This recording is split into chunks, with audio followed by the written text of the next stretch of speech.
Ow! We're live! It's happening! Again! I feel like it's deja vu! Didn't we do this already? Yeah, for like an hour. Oh, for like an hour. Okay. Now we gotta do it for 2. And it's us! Do you know who we are? If not, I'll tell you. We are Fat Jack's Comic Crypt. Do you know who we are? Do you know who we are? How dare you question our credentials?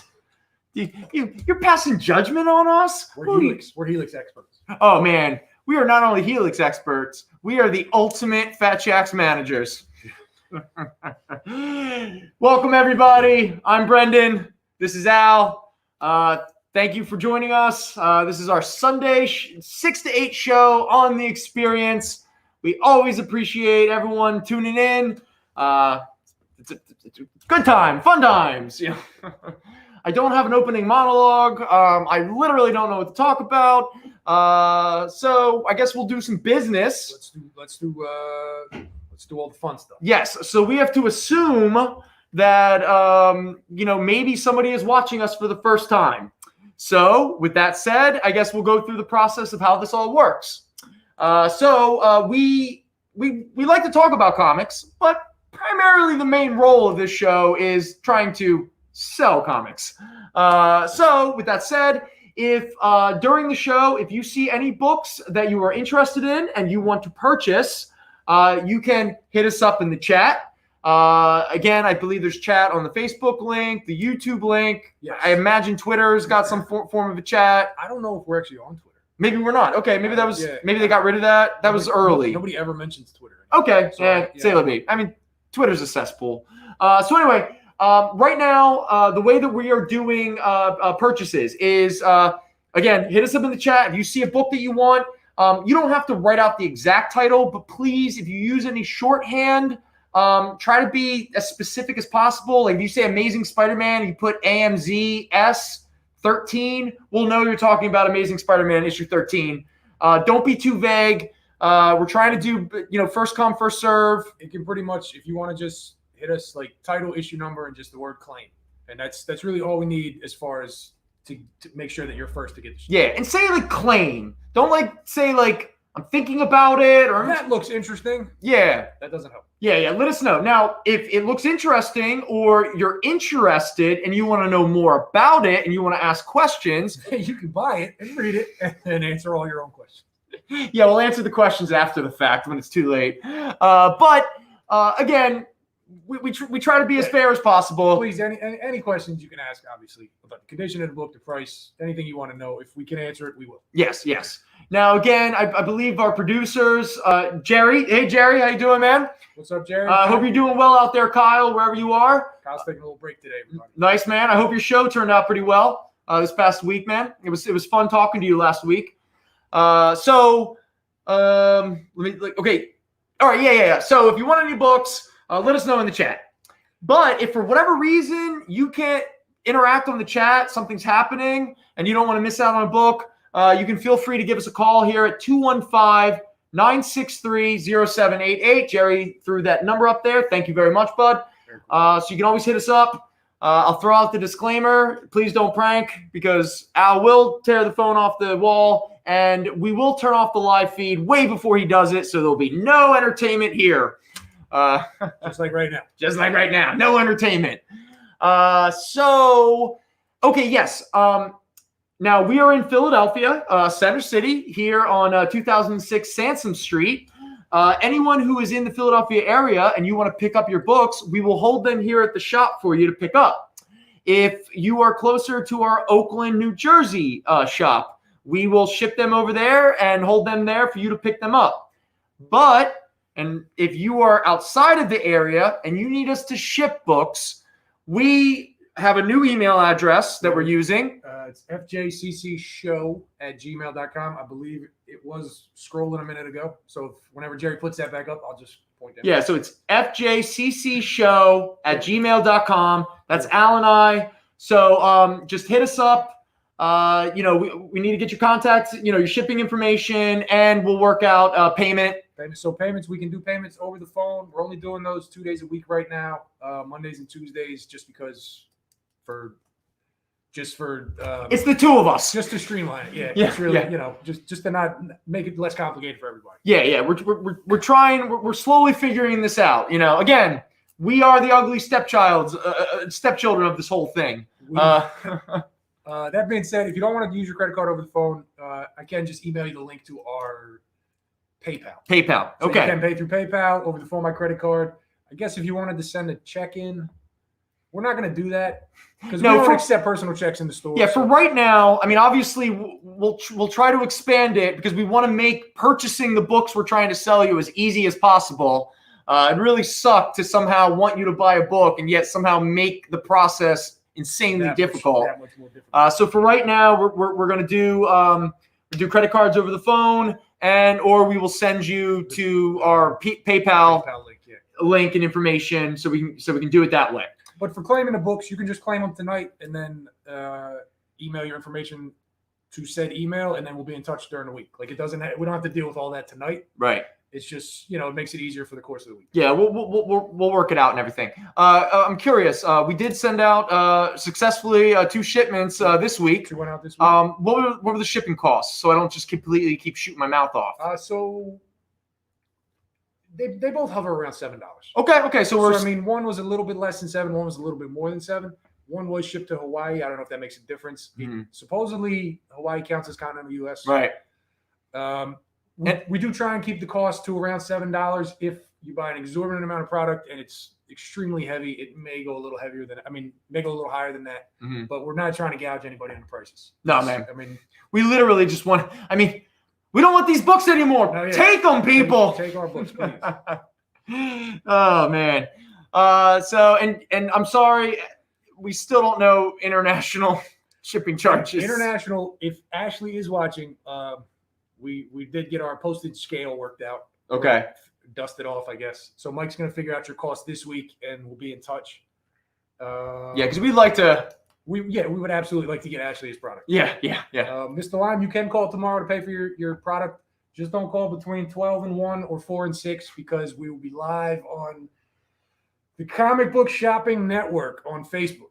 But yeah, if you want to call it like, I don't know, 2 o'clock, 3 o'clock, something like that. You can call Tuesday too. I'll be here both days. So, just let us know. But since you brought it up, let's promote. We have some new news for the Fat Jack's Empire.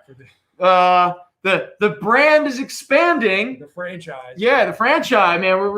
And like I said before in the local show, we have a new generational talent to show off because just in case anyone was wondering, which you probably weren't, I won't be doing the shows, but Al and our new talent will be. And Big Bad Mike. Big Bad Fat Jack himself, Mike Ferrero, is going to be running some three new live stream shows with our boy Al here on the Comic Book Shopping Network, which is found on Facebook. So he runs 2 shops, manages 1, and now hosts 3 different shows. Yeah! So anything else you guys want to see him do while he's doing all that, just let us know. Spinning plates, juggling, whatever you want. Man, I love how the idea of retirement has really changed in 21st century late stage era capitalism. I had my retirement last year for about 3 or 4 months. Yeah. Hey, I was retired for about 3 months. We spoke during our retirement. Yeah, it was a good retirement. I miss it sometimes. Remember how amazing we were? You know what's amazing about it? Amazing we were. I got so much sleep during that period. Oh, yeah, I can bet. I got no sleep now. Look, I'm back to normal. You're a star. Oh, yeah. What kind? Oh, bright shining star, yeah. What's that? Zaynan's in the chat. Zaynan's in the chat. What's up, buddy? What's up, Zaynan? Okay, also all right. In the chat, Gary Lyon. Lisa's in the chat. Marcel's in the chat. I didn't want to diminish any of that. No, it's just Zaynan's in the chat. It's just become a rallying cry. Zaynan, Ms. Marvel number 20. We'll get to that in just a moment. We're not done chit-chatting yet. We don't want to sell any books quite yet. We're trying to get good at this whole pacing thing. That was good. The monologue. I like that. Yeah. He's like our Fallon. Thank you. I really appreciate it. Am I like the vlog squad? Am I going to set up a bunch of young women for? No. Oh, sorry. Can't get too political or something. Pull it back here. Who would you want to be? He's the Chevy Chase of the Chevy Chase show. No, I'm the Magic Johnson of the Magic Johnson Show. Was there a Magic Johnson show? Yes, there was a Magic Johnson show. Who remembers the Magic Johnson late night talk show? I definitely Was do. that like early 90s? No, late 90s? mid 90s, like post, like 94, 95. Okay. The only thing I remember is I was listening to Howard Stern a lot at the time, and Howard Stern used to just lose his mind over it. Dude, because how terrible it was. How terrible He it would was. just rip it apart. He would spend an entire show just talking about the Magic Johnson Show. Yes. I do remember that now. Oh, good times, the 90s. Anyway, So boom, we talked about the new live stream shows on the Comic Book Shopping Network. we did, and you're already on the experience. So You're we don't already have on to the talk about that. Experience promotes itself. It's doing well for itself. It's kicking butt, taking names. Let's think. We talked about how to claim books. We talked a bit about shipping. Logan Paul. Ew. Who just referred to me as Logan Paul? Who? Jerry, you're not going to last long if that's it. Jerry, man. Logan Paul, are you kidding me? How toxic of a human being do you think I am? Oh, Craig. Aw. I said it out loud, Lisa. Anyway. So we are now beginning. You were here with us until 8 o'clock. Right. We have Jerry doing the producing work. We have a lot of our favorites in the chat. Thank you everybody for joining us. We always appreciate your time. As always. So anyone who was on the local show, you obviously saw a few of these books already. But for anyone who's just joining us for the first time, we have a bunch of spotlight books like normal. We have a bunch of bundles. We have some variant sales. We got a few just sales. What was it? So our producer's name is Jerry. So Gary, we didn't say you said Logan Paul. Jerry with a J. Yeah. It's very difficult to talk in these masks Yeah. while you're sitting in a humid store. Yeah. And we have big beards. Oh, the heat was on. Yeah. Okay, anyone who was watching the local show and we were whining like babies, the heat was on. It was 78 degrees and humid in this place. Whew. Yeah. It was rough. Yeah, it was sweltering. Oh, Sweltering. just terrible. Ugh, gross. All right. So if anyone has any questions, So if let us know. If his lady's watching, he's coming home to you all stinky. Oh, I'm gonna be stinky. Stinky, babe. Stinky guy. So the first thing we're gonna do in our first little segment here is we're gonna talk about some of our spotlight books. Let everyone know what's going on. I gotta remember next time the framing. Did it cut it? No, it's just that there's a lot of empty negative space up here that's unnecessary. Up here. Yeah. Hey, Jerry, can you put our logo right above my head up here? Yeah. Is the bottom crawl? Can it be a top crawl? But anyway, let's move along. You guys aren't here to watch us banter like idiots. No. Okay. No. Thanks, bud. Thank you, Jerry. So let's talk about some spotlight books. All right.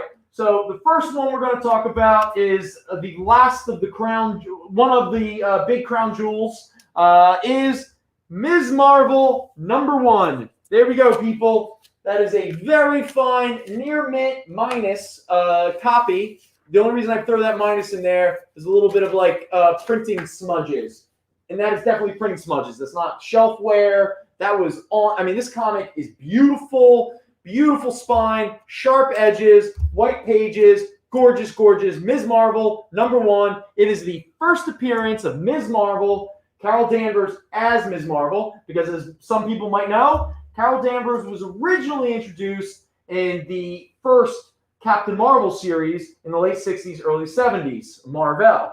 But this is 1977 by Chris Claremont. This is the introduction of Carol Danvers as Ms. Marvel.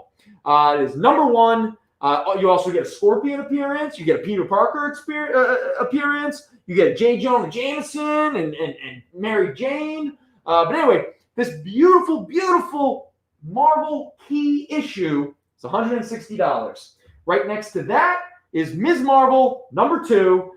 Very fine plus copy. We're selling it here for $30. She continues her fight with the Scorpion. She fights some dude named the Destructor, whoever. But this is the origin of Ms. Marvel. And then right next to that, Zanin, love you, bud. This is Ms. Marvel, number 20.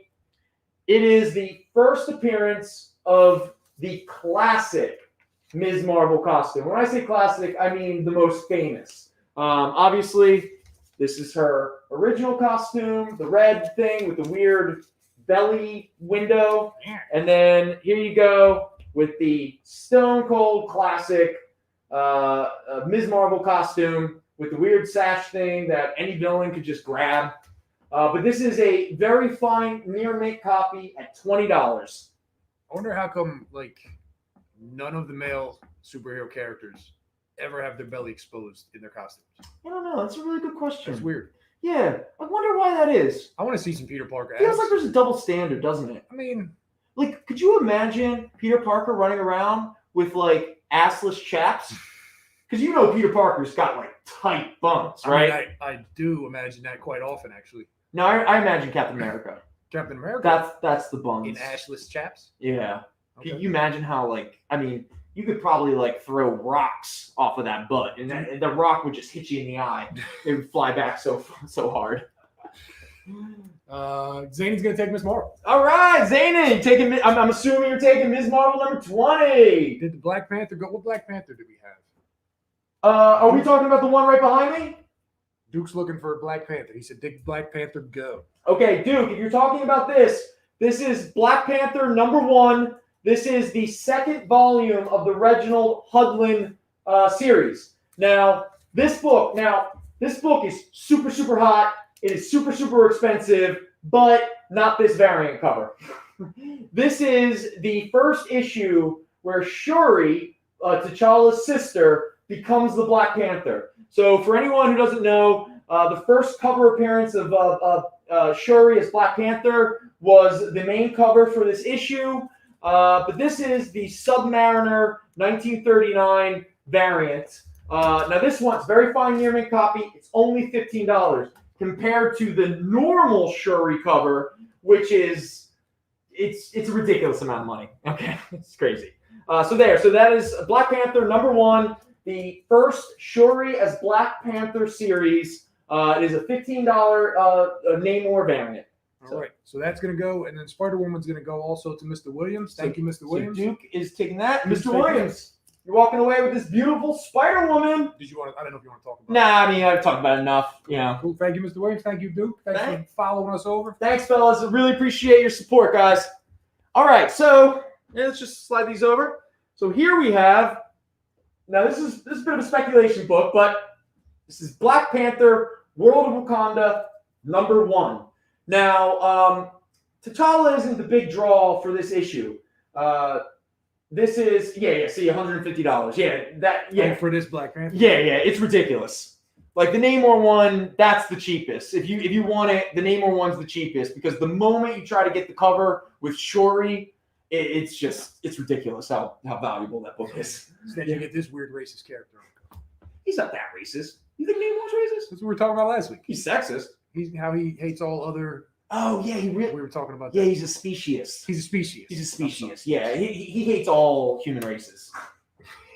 He's equal opportunity. Yeah. So here we go. Now the reason why this Black Panther World of Wakanda number 1 is a book with a lot of speculation heat around it. Now this is a very fine near mint copy. We're only selling for $10, but there's a lot of rumors that Ta-Nehisi Coates is developing a Wakanda series for Disney Plus, and a lot of the Dora Milaje, but a lot of like secondary female characters are introduced and developed in this series, and I'm pretty sure they're going to play a major role if we ever do see a Wakanda series. So this is a book that carries a lot of interest lately. You know what? I think, Duke, you're going to take that one too, I guess. Because he said I'll take Black Panther as well. Okay, Black Panther World of Wakanda. Thank you. So Duke, you're getting this one. If you didn't mean this, let me know. All right, man. Yeah. Let us know because we did just have 2 Black Panthers up there. But I guess he took them both. So yeah. Okay, cool. So say goodbye to him. Thank you, Duke. I don't want to break my theme, but I kind of want to go grab that Black Panther. Is anyone interested in Jack Kirby's Black Panther number 1? It's a gorgeous copy. We have it for $100. I don't really want to break my theme, but I'm throwing it out there. If anyone's interested, I'll run it back there and grab it. But let's go forward. So here we have all new, all different Avengers number 9. This is the second appearance and the first cover appearance of the new Wasp, Nadia Pym. Now, just so there's no kind of debate over it, the internet is convinced that all new, all different Avengers number 9 is the first appearance of Nadia Pym the Wasp. That is actually not true. She first appears in a cameo in Free Comic Book Day 2016 Civil War II.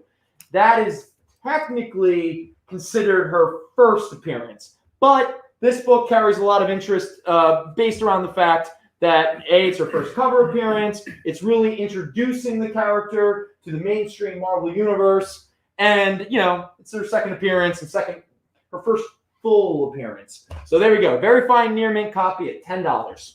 So before you go ahead, yes, to Ed, he was looking for the World of Wakanda as well.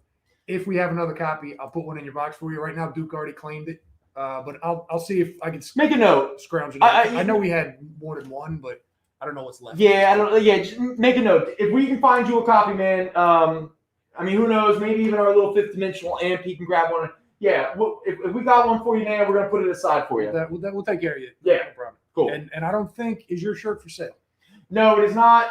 But it is. If no one's ever read Wicked plus Divine, I highly recommend it. It's one of my favorite series of the past few years. But thank you. At some point, I should just start selling my T-shirts. I mean, but then they're gonna have to watch me like half naked. You could do no like one wants that. You could do like the Friends where he wore all the clothes at once. Ooh, and good point. And I could just as each one sells. Yeah. You know, at some point, you know what we should do? Kind of like a segment on the experience. We should make store T-shirts like in the moment. We'll get like a little stencil. I'll be like, hey, and we'll spray paint it. And so by the end of the segment, you and I will just be like, it's just collapse and stuff from all the fumes. That's what happened to Robot Marshall. That is what happened to Robot Marshall. Okay, so moving on. So we're going to go up to our next tier here. Now, here we have Amazing Fantasy number 10. This is a very fine plus copy at $40. But the real interest in this book and why it has some value to it is the first appearance of this character right here, Nina Price, the Vampire by Night. She is the niece of Werewolf by Night, and we never got an answer. Gary, if you're out there, Werewolf by Night, the guy's real name is it Jack Russell? No, we did get an answer. I forgot. Oh. We did. It's Jack Russell. It's Jack Russell. I mean, everybody came back with... So every time I say Jack Russell, I immediately want to say Terrier. I mean... Okay, hey, yeah. Who created him? Ooh, who created Werewolf by Night? Hey, I wonder what kind of dog he had. Doug Mensch? Is it? I don't know. Hey, Werewolf by Night, who created him? Come on, you guys are running the show. Doug Mensch, Don McGregor, Marv Wolfman. I'm throwing out a couple names that would be... Marv Wolfman, probably, because he's a wolf. It is Jack Russell. Mr. Lime is officially decreed. Thanks, man. Let us know, just so we don't stand here like idiots speculating. Oh, that's the joke. Okay. Who actually created Werewolf by Night? I mean, he was first introduced. That's fun. So that's the joke because he's Jack Russell. I'm going by Gary Lime, who's a Werewolf by Night fan. If anyone would know, Gary would know. I trust Gary. Yeah, all right, yeah, that's funny. Jack Russell, and he's also a wolf dog. Good stuff. All right, Duke. What's up? Mike Plug, Roy Thomas, Jerry Conway, Scott Eaton created. Oh, okay. Roy Thomas. Duke says, I'll take the Black Panther from the back. I don't know if he's talking about issue 1. Oh, wait. Hold on. You want to see issue 1? Hold on. It's a biggie. We can do that for you, Duke. For you, the world. Yeah, hold on. I'm coming. Let me just... Werewolfologist. That's what he goes by. I like All right, people. Dun, da, da, da. I rolled this out a few weeks ago, and nobody cared, and it broke my heart. This is a gorgeous copy of Black Panther #1 by Jack Kirby. There he is. He's about to lick the psychedelic frog. I mean, King Solomon's frog, man. He is about to have one of the greatest trips of all time. And I'm not talking to the land over the ocean. You know, I'm talking the other side. Anyway, this is our copy here. I believe it's a very fine near mint or very fine plus, but it's very fine plus. Yeah. Very fine plus. Okay. Yeah, because there's a teeny ding right up there. Now that could be pressed out, but again, I didn't want to like get greedy. What's What's that book go for near me? You think like $200? Oh, easily. Yeah. Yeah. I mean, again, just look at these colors, man. I mean, like, no, it's a really nice cover. CD really like he hides them in that weird like kind of like fifth dimensional like hole where there's like no time doesn't pass, so they don't age, they don't get exposed to sunlight or anything of that nature. So anyway, I'll just let everyone know, even though it breaks my little theme here, but I just we're here to sell comic books, so what's the point if I'm not trying to sell comics? So here we go, Black Panther, 1977, by Jack Kirby, all across the board. Very fine plus, $100. All right, so we'll put that there. He's an ally. Absolutely. All right, so next up is Uncanny X-Men 158. If anyone was watching our local show, we did have a Ms. Marvel number 18, which is the first appearance of Mystique. And you have an Avengers appearance because that storyline that occurred in the Ms. Marvel book being written by Chris Claremont traveled over into Avengers Annual number 10, also written by Chris Claremont, where where Mystique and the Brotherhood of Evil Mutants and the Avengers have a fight. And a certain character was introduced in that book. That character was Rogue. Okay? Now, because Chris Claremont still writing everything, the next time that Rogue appeared, her second appearance, is Uncanny X-Men 158. It's the first time she's in an X-Men book, and it's her second appearance in all of Marvel. Now, this is, Al, my notes. Very fine near mint. Very fine near mint. Yeah, this is gorgeous. $30. This is Dave Cockrum. Oh, yeah, this is definitely Dave Cockrum. Yeah, because this is way after Byrne. Byrne's gone by this point. All right, so there we go. That's our Uncanny X-Men 158. Very fine near mint, $30. Next up are two of the same issue, but different covers. Two different variants. We have our Doctor Strange and the Sorcerer Supreme, the Rodriguez design variant. We have the Doctor Strange and the Sorcerer Supreme 1 in 25 Rodriguez variant. Thank you. Thank you, Mr. Hunter. Thank you, Mr. Hunter. Appreciate it. So again, these variants are already pretty rare, all that kind of stuff. They already have value built into them just based upon their rarity. But there's a lot of speculation value going around them as well. That is in regards to two different characters. The first one, and the biggest one, being Demon Rider. Demon Rider is a Native American woman who becomes a Ghost Rider, Spirit of Vengeance, and stuff like that. And then you get the first appearance of a character by the name of Nina the Conjurer. So there's a lot of speculation going on right now about those two characters, especially Demon Rider, and what role they might play in different Disney Plus series and things of that nature. So thank you, Duke. Duke, man, you're gonna love that. Thanks, buddy. I'm really glad you got a shore variant last show. You're killing it, brother.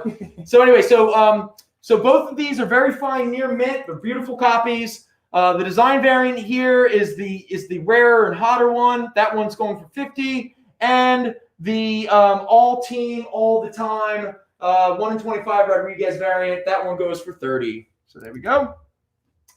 All right, and next up is, we're gonna point this one out again, Zatanna. Paul Dini did a run of Zatanna that no one seemed to care about at the time except for a few people. So the book was it wasn't a huge print run. Okay, so there's not that many issues of it out there. So a lot of the issues, they have a little bit of value just based upon the fact that they're kind of rare. But the ones that have a good amount of value are the Adam Hughes covers, and this is one of the more sought after one. This is a very fine near mint copy at $40. But again, I'm going to be very honest with you. What I've learned is some covers, for whatever reason, all the value is in the cover. And there's some Peach Minoko covers that are going really hot. Art Germ covers are really hot. Adam Hughes, like those Catwoman covers he did, the Betty and Veronica, the Zatanna. There's certain artists, whenever they do a cover, the book, no matter what's going on in the inside of that book will always have some value and interest. All right. We're going to do a break. Oh, it's break time already. We'll do a break and then we'll come back. Mr. Williams, I'll look for Strange Academy number 1. I don't. No, dude. Sorry, man. We do not have it. If we had it, I'd already be trying to sell it. There you go. Sorry, bud. Cool. But we're going to take a break, everybody.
There's something for every imagination at your local comic shop.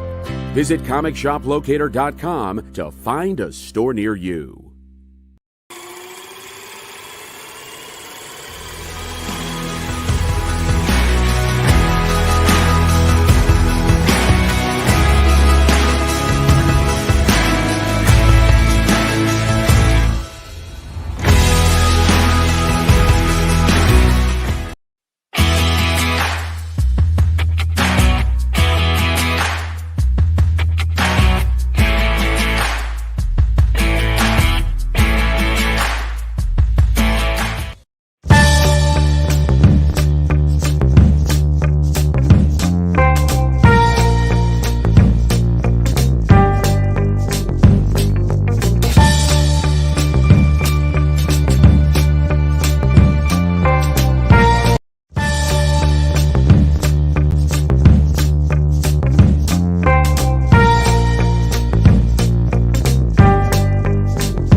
Want some Mike and Ike's?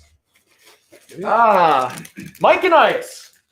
You know, Nothing makes better TV than eating chewy. yeah, nothing makes eating Mike and Ike's. Oh, how is this a promotion for Invincible?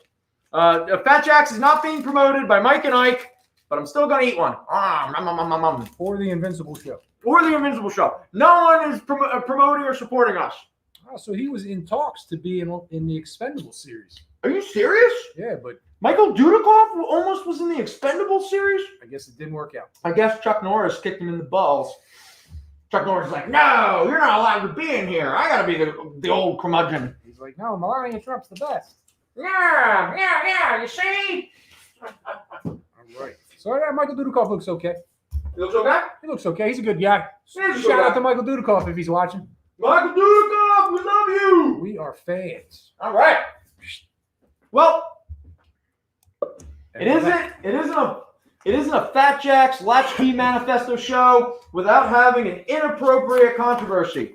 Yes. So, with that said, we're going to talk about a little book called Avengers number 71. Ooh. This is a very controversial issue. Now, first of all, it has a gorgeous J.G. Jones cover. Love J.G. Jones. I hope he's healthy out there. Him and I had a wonderful, when he was here in the shop and we had a signing, him and I had a wonderful conversation about punk music. Him and I both love the Stooges. So a creator got in trouble for whatever creators get in trouble for now. Okay. And it was told to me that it was him. Ooh. And I was like, oh, really? That's terrible. You know, and then we're looking, and then the customer was like, no, it's not him at all. But it was one of those where a conversation. They thought it was Gerard Jones. Yes. The guy who ended up having all the child pornography. So it's one of those where like a customer will be like, Not oh, J.G. yeah, Jones. he got in trouble for that. And then it just becomes fact until someone disputes it. People, so man. He's a good dude. No, he's a great dude. And I think he lives in Philly. Last I heard he did. Or he did before. Anyway, the reason why this issue is controversial, we won't belabor the point too much. This is Jeff Johns who wrote it. It's a very fine near-mint copy for $5. But the reason why this book carries is because there's a scene. Hank Pym and Janet are having sort of a little getting to re-know each other, kind of a honeymoon in Vegas. And Hank Pym finally uses his powers to discover the holy grail of women's genitalia. I mean, You talk about what you would do with razor fists. Oh, yeah. That's what everybody would have done with Hank Pym's powers. Yes. So Hank Pym used his shrinking powers to go exploring in a very intimate area. And one Janet Pym was very satisfied that finally a man found the button. There you go. You know, hey guys, man, just listen to the ladies, dude. Take a turn from Hank Pym. Yeah. So there we go, man. It's actually controversial. Like people flipped out over this. They're like, "Oh my god, it's so disgusting! How dare you!" It's hilarious. Anyway, Avengers 71, $5. Who wants to do that? Please, a woman. Yeah, that's gross. All right, so there we go with that one.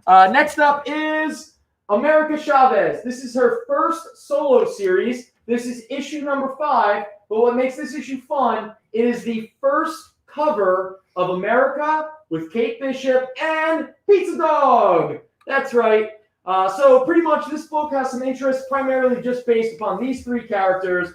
America is going to be super, super hot. She already is. But she's showing up in Doctor Strange, the sequel. And Kate Bishop, whenever you hear about Disney Plus talking about a Hawkeye series, she is the main character that they're referring to. And Pizza Dog is also going to be in the show. And if you never read Matt Fraction and David Aja's Hawkeye run, it has probably one of the greatest single-issue comic books of all time. And that is the Pizza Dog issue. I don't know if it's issue 10, 11, 12, somewhere around there. But it's the issue where the whole book is told from Pizza Dog's perspective. Yeah. And it's like brilliant. It's like all silent. It's all silent with little symbols. Aja nails it. The design, the way to communicate through symbols and stuff like that. His art on that book was really like it was just he played with it a lot. Like it was brilliant. The narrative was very he's brilliant. He's an amazing artist. So anyway, this is a very fine near mint copy at $8. All right, there we go. And let's see. Oh, we never got up here. I talked about Zatanna and then I stopped because we had to go to the break. Oh yeah, so let me just get back to this real fast, just so we can play this out. This is the Guardians of Nowhere #1. This is the Gwenom variant. I'm not going to belabor this point too much, but at the time, they were doing a bunch of Gwen Stacy variants, and they were pretty much mixing Gwen Stacy with different established characters. One was Gwen Stacy as Captain America, Gwen Stacy, all that kind of stuff. And one of them was Gwen Stacy being Venom. But the cool thing about it is Gwenom actually was years later, introduced in the Spider-Gwen series with issue number 24, and Gwenom became a real character. There was an entire Gwenom storyline that occurred in Spider-Gwen, and as anyone who's been reading the King in Black story that's been going on the past few months, Gwenom has come back in the Gwenomverse Carnage 3-issue limited series. So Gwenom at this point is an established character, and technically, even though her first appearance in the actual comics is Spider-Gwen 24, this is, some people argue, first cover appearance, blah, blah, blah, blah. But also, at the same time that was going on, there was another Gwen Stacy variant cover that was introduced, or character that was introduced, and that was Gwenpool. Obviously, Gwenpool was not a real character. It was just somebody taking Gwen Stacy, an artist going, oh, well, I got to put Gwen Stacy as a character. I'll do her as Deadpool. We'll call her Gwenpool. The internet freaked out. They loved it. It was awesome. So she became a real character, just like Spider-Gwen did. And now she has her own book and all that crazy stuff. And before you know it, she'll be an animated Disney Plus series. But we do not have that first cover, because that cover is crazy valued. But we have something pretty neat. This is the very first cosplay Gwenpool cover. Now, there's been a few cosplay Gwenpool covers since this one, but I'm pretty sure this is the very first. This is The Unbelievable Gwenpool #6. This is a very fine near mint copy at $20. And next to that is, now most people, I hope you haven't forgotten, but WandaVision was an amazing show. And this is the Uncanny Avengers Ultron Forever issue #1 variant. There was a connecting variant, which was all of the different Avengers characters, doing stuff. Well, this one is the Elizabeth Olsen. Oh, the glare is terrible. There's nothing I can do about that. But this is the Elizabeth Olsen as Scarlet Witch variant. Now, because we were just talking about Gwen Stacy, I want to grab a couple issues here, just because they're fun. And we were also talking about how any cover that Adam Hughes does of different female characters through the ages always seem to kind of like have some interest and some value. Now, these books aren't crazy or anything like that. This is a relatively new series. They put out a mini-series about Gwen Stacy. But right here, I have 2 variant covers. They're the Adam Hughes covers. Here we have Gwen Stacy #1. That is a very fine near mint copy at $6. And we have issue #2, which is Gwen Stacy for President. Again, that's an Adam Hughes cover. It's Gwen Stacy by Christos Gage and Todd Knock. So that one's a very fine near mint copy at $5. All right, so there we go. We got some Gwen Stacy going on. All right. We don't have any Silver Age Lantern or Neil Adams covers at the moment, but we can definitely work on that for another show. Neil Adams covers? Yeah, you got Neil Adams covers ready to go. You know what? Again, who cares? Like, we're trying to keep the theme. We were going to do this. We're going to ruin our joke, but, you know, still be. We don't have any Peach Momoko cosplay covers. I'm sorry. No. But Okay. if you can find one, Ed, that's going to be worth some money. All right, people. Oh, this is our Easter cover. This is our Easter cover, but we're not doing an Easter show. Oh, yeah, let's let everyone know who didn't hear on the that weren't watching us on the local show prior. We are taking, next Sunday, as most of you know, is Easter Sunday. When's Passover? Passover is this week? Yeah, God, man. We're not really. There's a bunch of religious holidays coming up. But at the time when we kind of forgot that we would probably not be doing an actual show. Passover started yesterday. Passover started yesterday. Okay. So now this is, Zane, are you in the chat, buddy? Because this is the one we were talking about. This is part of the Green Lantern, Green Arrow, Denny O'Neil, Neil Adams road trip story. For anyone who's watched some prior shows, we had one of the drug issues. We had the culturally inappropriate Green Arrow dressed up as an Indian. Yep, that was. We had the first appearance of Jon Stewart, which was all that stuff. It's good. CD man, you came through with that stuff. This is the last of the Denny O'Neil, Neil Adams, Green Arrow, or Green Lantern, Green Arrow books that we had, and this one is Green Lantern number 89. And Happy Easter, everybody. Happy Easter, everybody. A cult leader gets crucified, and life gets really weird. We don't have any older Batman, Alex. Sorry. We do have some Neil Adams books, though.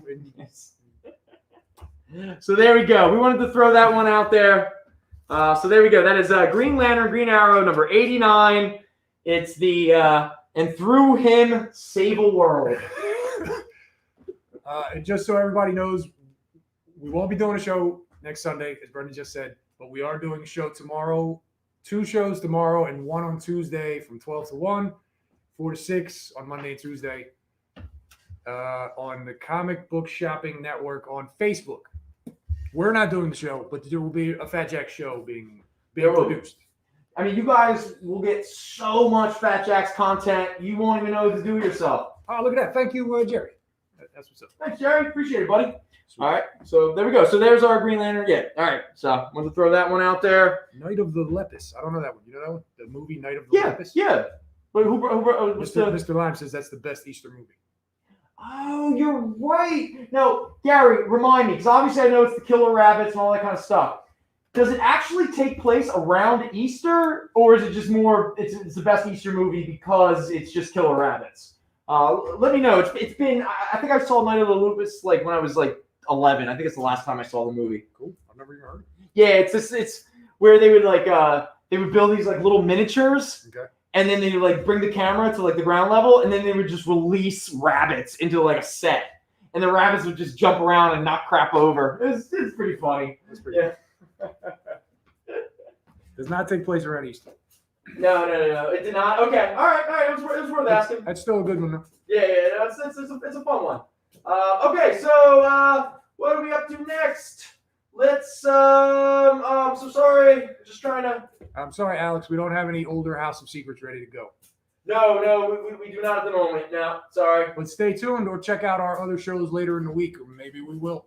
Yeah, you never know. Who's to know? But we do this show every Sunday, Alex. If this is your first time watching, from 4 to, what do we do? 4:30 to 5:30 and 6 to 8 on the Experience. Yes, yeah. And who knows? Maybe we'll expand or something like that. I don't know. So check us out. All right, so we were recently talking about the Albert Hughes covers that everyone freaks out for and stuff like that. Well, let's go to one of the next artists that everyone gets really excited about, and that is, I don't know, I only know the moniker. I know they have a real name. I don't know it, but I know the moniker, and it is Art Germ. And now these Supergirl issues. This is Supergirl number 19, very fine mirror mint, $8. Again, that is a Art Germ, but this is my favorite of the covers. Very fine mirror mint, $8. This is Art Germ Supergirl with her little cat. Just being cute, being adorable. So there we go. There are 2 Supergirl issues with art germ covers. So yeah, very fine near mint, $8. All right. What else do I should have thought this through a little bit more. At first, I kind of had a thing going, and now I've lost it. I don't know what I'm doing anymore, Al. Get your thing back. You got all these books up here you just pulled. Oh yeah, I did pull a bunch of books. Get your groove back, Stella. Get my groove back, man. Okay, so Stanley Art Germ Lau. Thank you, Lord Howard. Oh, what was the name? Stanley Art Germ Lau. Cool. Thanks, man. Appreciate it. And that is his name, yes. Yes. Okay, and then here we have. Oh, I need notes for this one. This is Moon Girl. Moon Girl and Devil Dinosaur. All right, so this is Moon Girl and Devil Dinosaur number 28. All right, I'm try to get that in there. All right, this is a very fine near mint copy at $15. This is one of the newer books, yeah? Yeah, yeah. No. This should be on the master list. If it's not, then I'm terrible. It's not. It's not, but that's no problem. Oh, okay. God damn it. Then what was the first appearance of something? The Omnipotus? Oh, it doesn't matter. It's a very fine near mint copy. It's $15. If you want it, you probably already know why it's $15. First appearance, people. People love those first appearances. Speaking of first appearance, here we go. Most of you probably know of this little Disney Plus series coming out. Man, at this point, Disney Plus should just pay me money.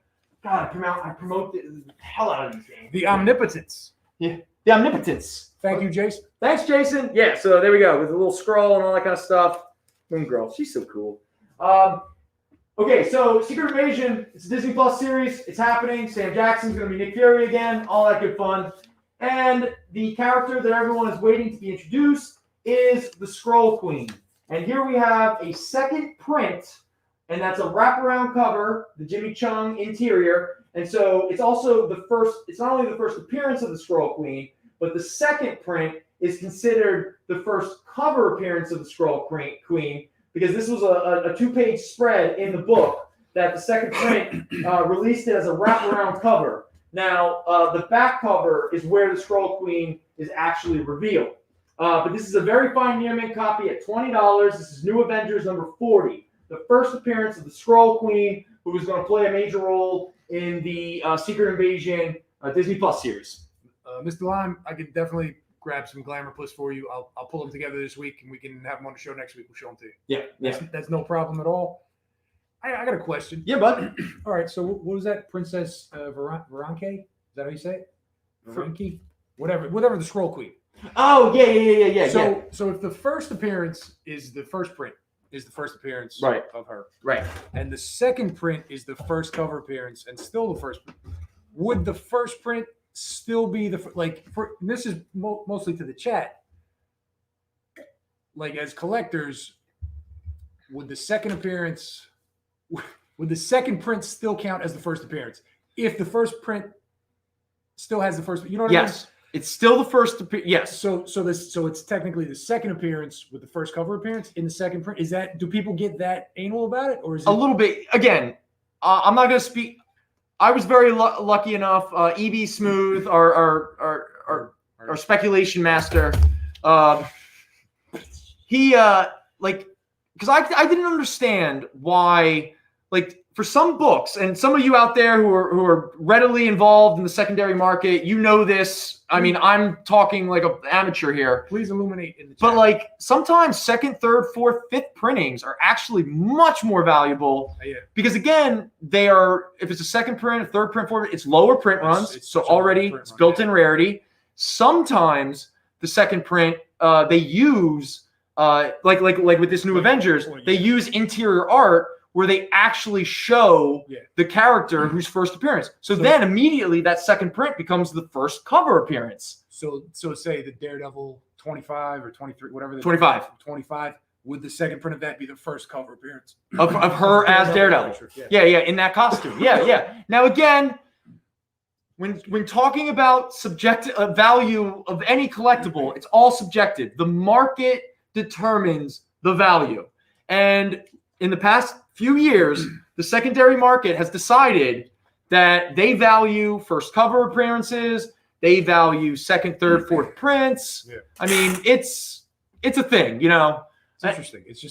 There's so much of this that I don't care Well, I just don't. Al and I I- never really thought of Yeah. until we had to do this. I mean, Al, we're not really collectors per se. We No, that's true. like. I mean, Honestly, like I could just sit here. If we didn't have to sell comics, I would just sit here and debate philosophy. I would argue interpretation of certain books and this and that. I would get real heady about it. I mean, But they're not here for that. They were, and Mike would not like if we just sat here and he paid us to.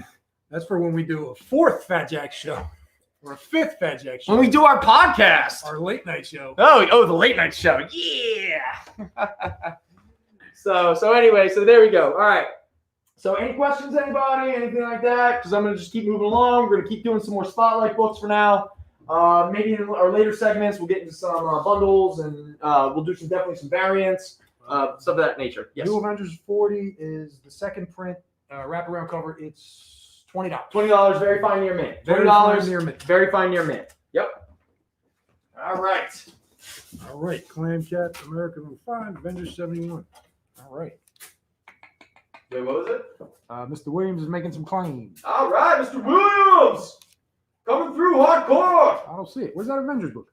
Oh, okay. So let's just talk about the new Avengers right here. No. The Avengers 71. Oh, yeah. I mean, Sorry, man. I took it down. I need America. America 5 is up here. Yeah, American Pie's up there. And Avengers 71. Thank you, Mr. Williams. All right. And there's America 5 and your naughty book. and your naughty book. That's what's up. Yeah, naughty. Okay, so this book right here kind of coincides with what we were just talking about, Al. This is Thor number 2. It's a variant edition. Now, this is the Thor volume by Jason Aaron, where Thank you, Ed. thanks, Ed, where Jane Foster is Thor. Okay, so that Thor number 1 is a very hot book, all that kind of stuff. Okay. But issue number 2 is this one right here. This is considered Thor variant, the Chris Samney variant edition. It's considered the first cover appearance of Jane Foster's Thor. Very fine near mint, $15. But again, people, I just want you to know, when we talk about like first cover appearances and stuff like that, I'm really going off on what the market is referring. Okay, this isn't us making it up. We have no interest in fooling any of you or anything of that nature. Obviously, if you have any knowledge of the secondary market, it means that you're into it and all that kind of stuff. So obviously, you know what I'm talking about. And anyone who doesn't care about the secondary market and stuff like that, you can look as bewildered as Al always does whenever I run up and go, I found this book. It's selling for like $60 right now. And I was like, what the hell? Why? And I'm like, because of this thing and this thing. He's like, stupid. And every time I go, that's dumb. You do. That's dumb. That's like your catch. No, it's That's dumb. It's dumb. But I get it. It's just not my thing. It's a market, man. And that's honestly, that's what this is great. Yeah. Because there's something for everybody. That is very true. So if you're into cover appearances, if you want first appearances, that's what's up. Me, I buy Adventures of Ford Fairlane miniseries, and then they sit in a pile and I never read them. And then you never read them. Just like the other piles that you have of all your Conans that you never read. Oh, man. Just piles upon piles. I collect brown bags at this point. That's all it is. Nice. All right, so there you go. So that is Thor number 2, second appearance of Jane Foster as Thor, and the first cover appearance of Jane Foster as Thor. All right. Next up is a little bit. Oh no, wait. Okay, so all right, these are new books, Al. So I'm going to need you. All right, now, admittedly, when I pulled some of these books, it was with the intention that We had theme. I was going to theme it together and stuff. But, as we go on and we kind of like roll with the chat and everything, sometimes we break that theme. So with that said, we have... I'm saving my Ford Fairlanes for Easter Sunday. All right. We have here... Now, we were talking earlier about... actually, I have one more of these that I want to grab. Sorry, everybody. All right. I have one last copy of this that Jason picked up. Okay. So on our local show, we had Age of Ultron number 10, the Angela sketch variant, which was her Angela the Angel, first introduced in Spawn by Neil Gaiman. McFarlane lost the rights to Angela and Miracle Man and all that kind of stuff. Gaiman gave it to Marvel. and Marvel introduced Angela at the very end of the Age of Ultron event series. So that was her first cameo appearance. So that one's gone. But I meant to kind of like roll these out with it. Now, Jason, don't be upset. This is only our second and last copy of this, and that is Guardians of the Galaxy #5, the Dynamic Forces variant. It's one of 3,000. When I say one, I mean one of, not number one of 3,000. Okay, there's no numbering in that way. I don't think there is. Anyway, but this is the Dynamic Forces variant, Guardians of the Galaxy #5 by Brian Michael Bendis and Sarah Pichelli. This is the first full appearance of Angela as a Marvel character, and she is the sister of Thor and Loki. Okay, now she joined the Guardians of the Galaxy, all that kind of stuff. She was with them for a little bit, and then she got her own series, and that series is Angela, Asgard's Assassin. Now, this is her first solo series, so that's one thing. But also what happens in that issue, it is the first appearance of Sarah. Sarah used to be an angel of heaven that was cast out or something like that. But the big deal is Sarah is actually Angela's lover. So it is revealed that Angela enjoys Sappho poetry, things of that nature. She shrinks down really small. No, never mind. No, that was a different book. Sorry. Oh, you're trying to run with that. So this is Angela, Asgard's Assassin, very fine near mint copy at $8. And again, it's the first appearance of Sarah.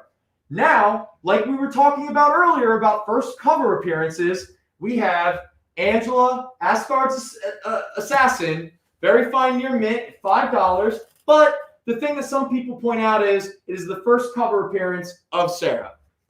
So there you go. And right here, part of the Infinity Wars tie-in is Asgardians of the Galaxy, very fine near mint, $5.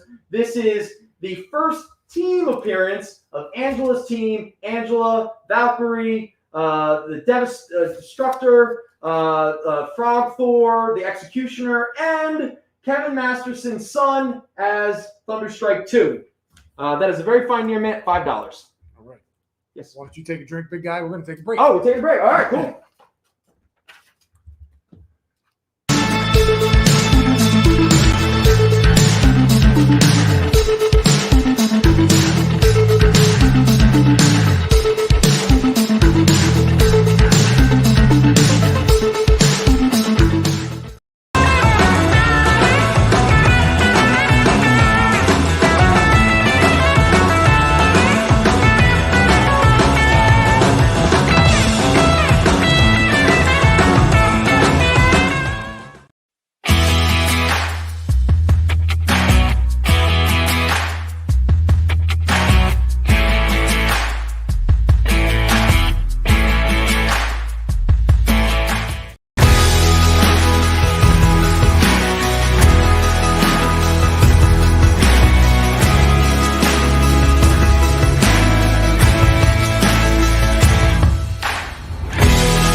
Mask up.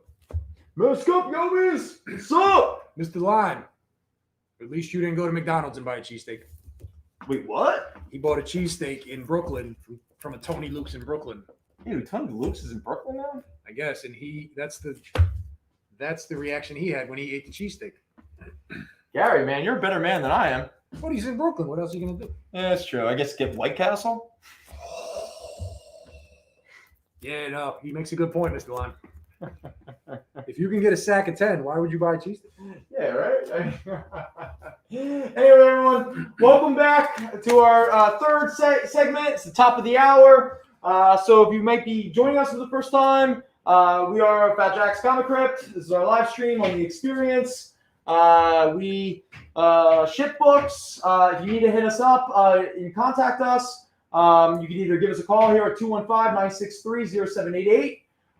You can always stop into the shop here in Center City, Philadelphia, or our Oakland shop over in North Jersey, right over the bridge. Somebody is banging on our window outside, making a bunch of stupid noise for no reason. I think you stopped. Okay. And but if obviously if you're outside of the area and you need books shipped, email us at FJ, J as in Jack, Fat Jack, FJCCshow@gmail.com. You can you'll reach Al and I. We'll get all your contact information and we'll work out payments and all that kind of stuff, and we'll get the book sent to you. All right. So with that said, let's move on. Let's get to a few more spotlight books. In fact, I have way too many books that probably won't fit on the show. So let's just move along really quick. So the next thing we're going to do is we are going to dip back into the 90s, specifically to the Bad Girl era. And there were a couple. We're going to go to one of the original Bad Girls first, and that is the Space Vampire, Vampirella. And here we have Vampirella from Harris Comics, Queen's Gambit, #1. This was when Grant Morrison and Mark Millar were writing Vampirella comics. The interiors were illustrated by Amanda Conner and Jimmy Palmiotti.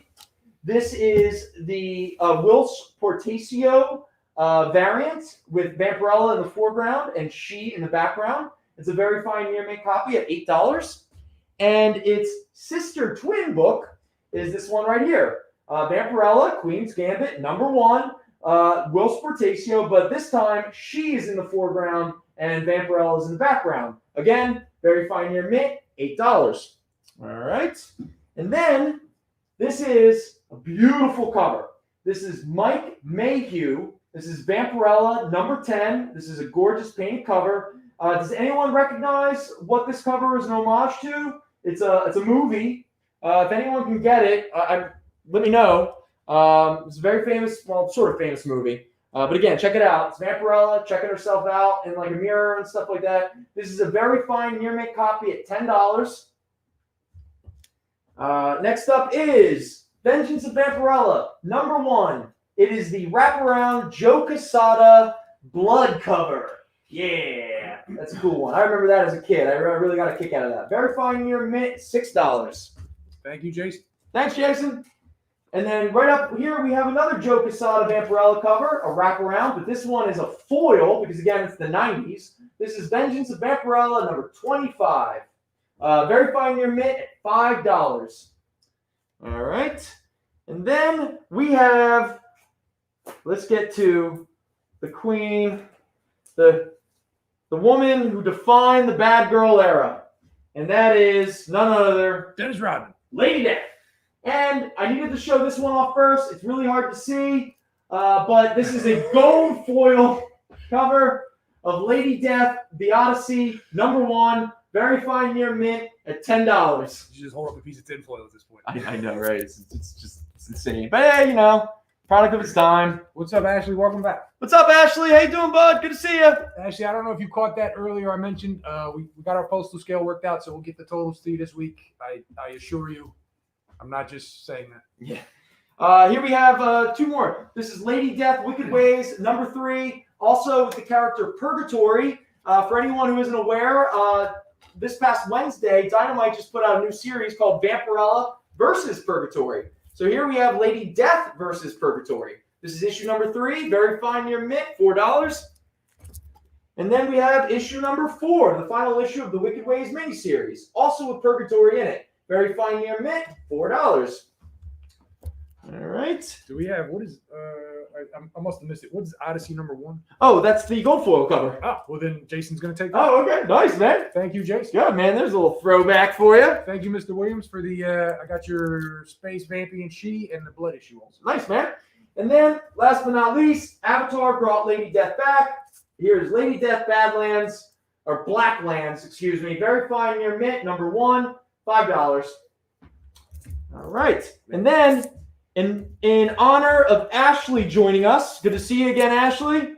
We're going to do some Power Rangers.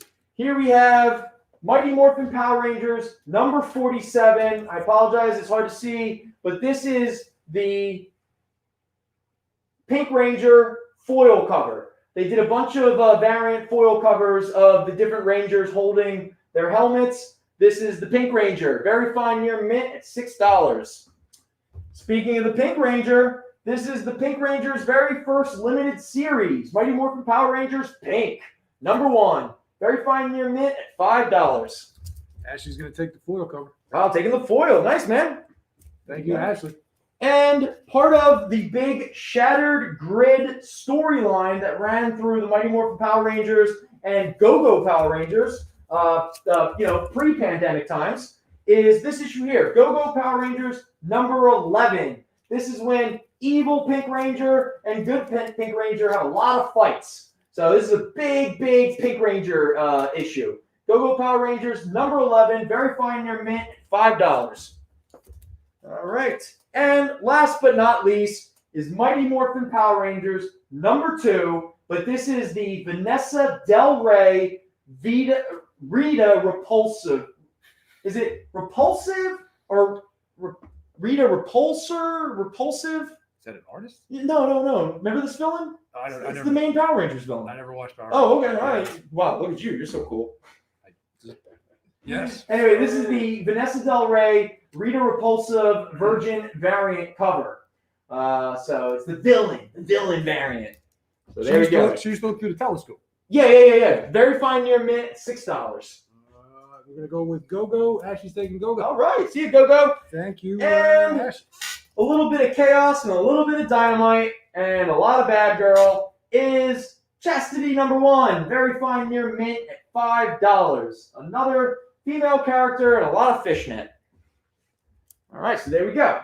And not to be outdone by any of these other beautiful, crazy, cool, badass women is the Queen of Swords and Sorcery, Red Sonja herself. And we were talking earlier about our love of J.G. Jones, the artist. This is, I found this, I didn't know he did. This is Red Sonja, She-Devil with a Sword, number 14. That is a J.G. Jones painted cover. Gorgeous. Look, Red Sonja looks like she's enjoying herself, actually, instead of just always being mad. It's a very fine near mint copy at $4. All right. And then we're going back to the old Marvel 70s Red Sonja series. Here we have Red Sonja, She-Devil with a Sword, number 5, $4. Red Sonja, number 6. Now, this is a very fine plus, very fine near mint copy, so that one's $10. And Red Sonja, now this is a fine copy. That's number 7 at $6. So there we go. We got some Red Sonjas. Yes. Do the Red Sonja and the Superpowers debut in that? Debuting the Marvel? I don't know. That's a good joke, man. Isn't there a Yeah, Superpowers. Is that what it's called? Well, it's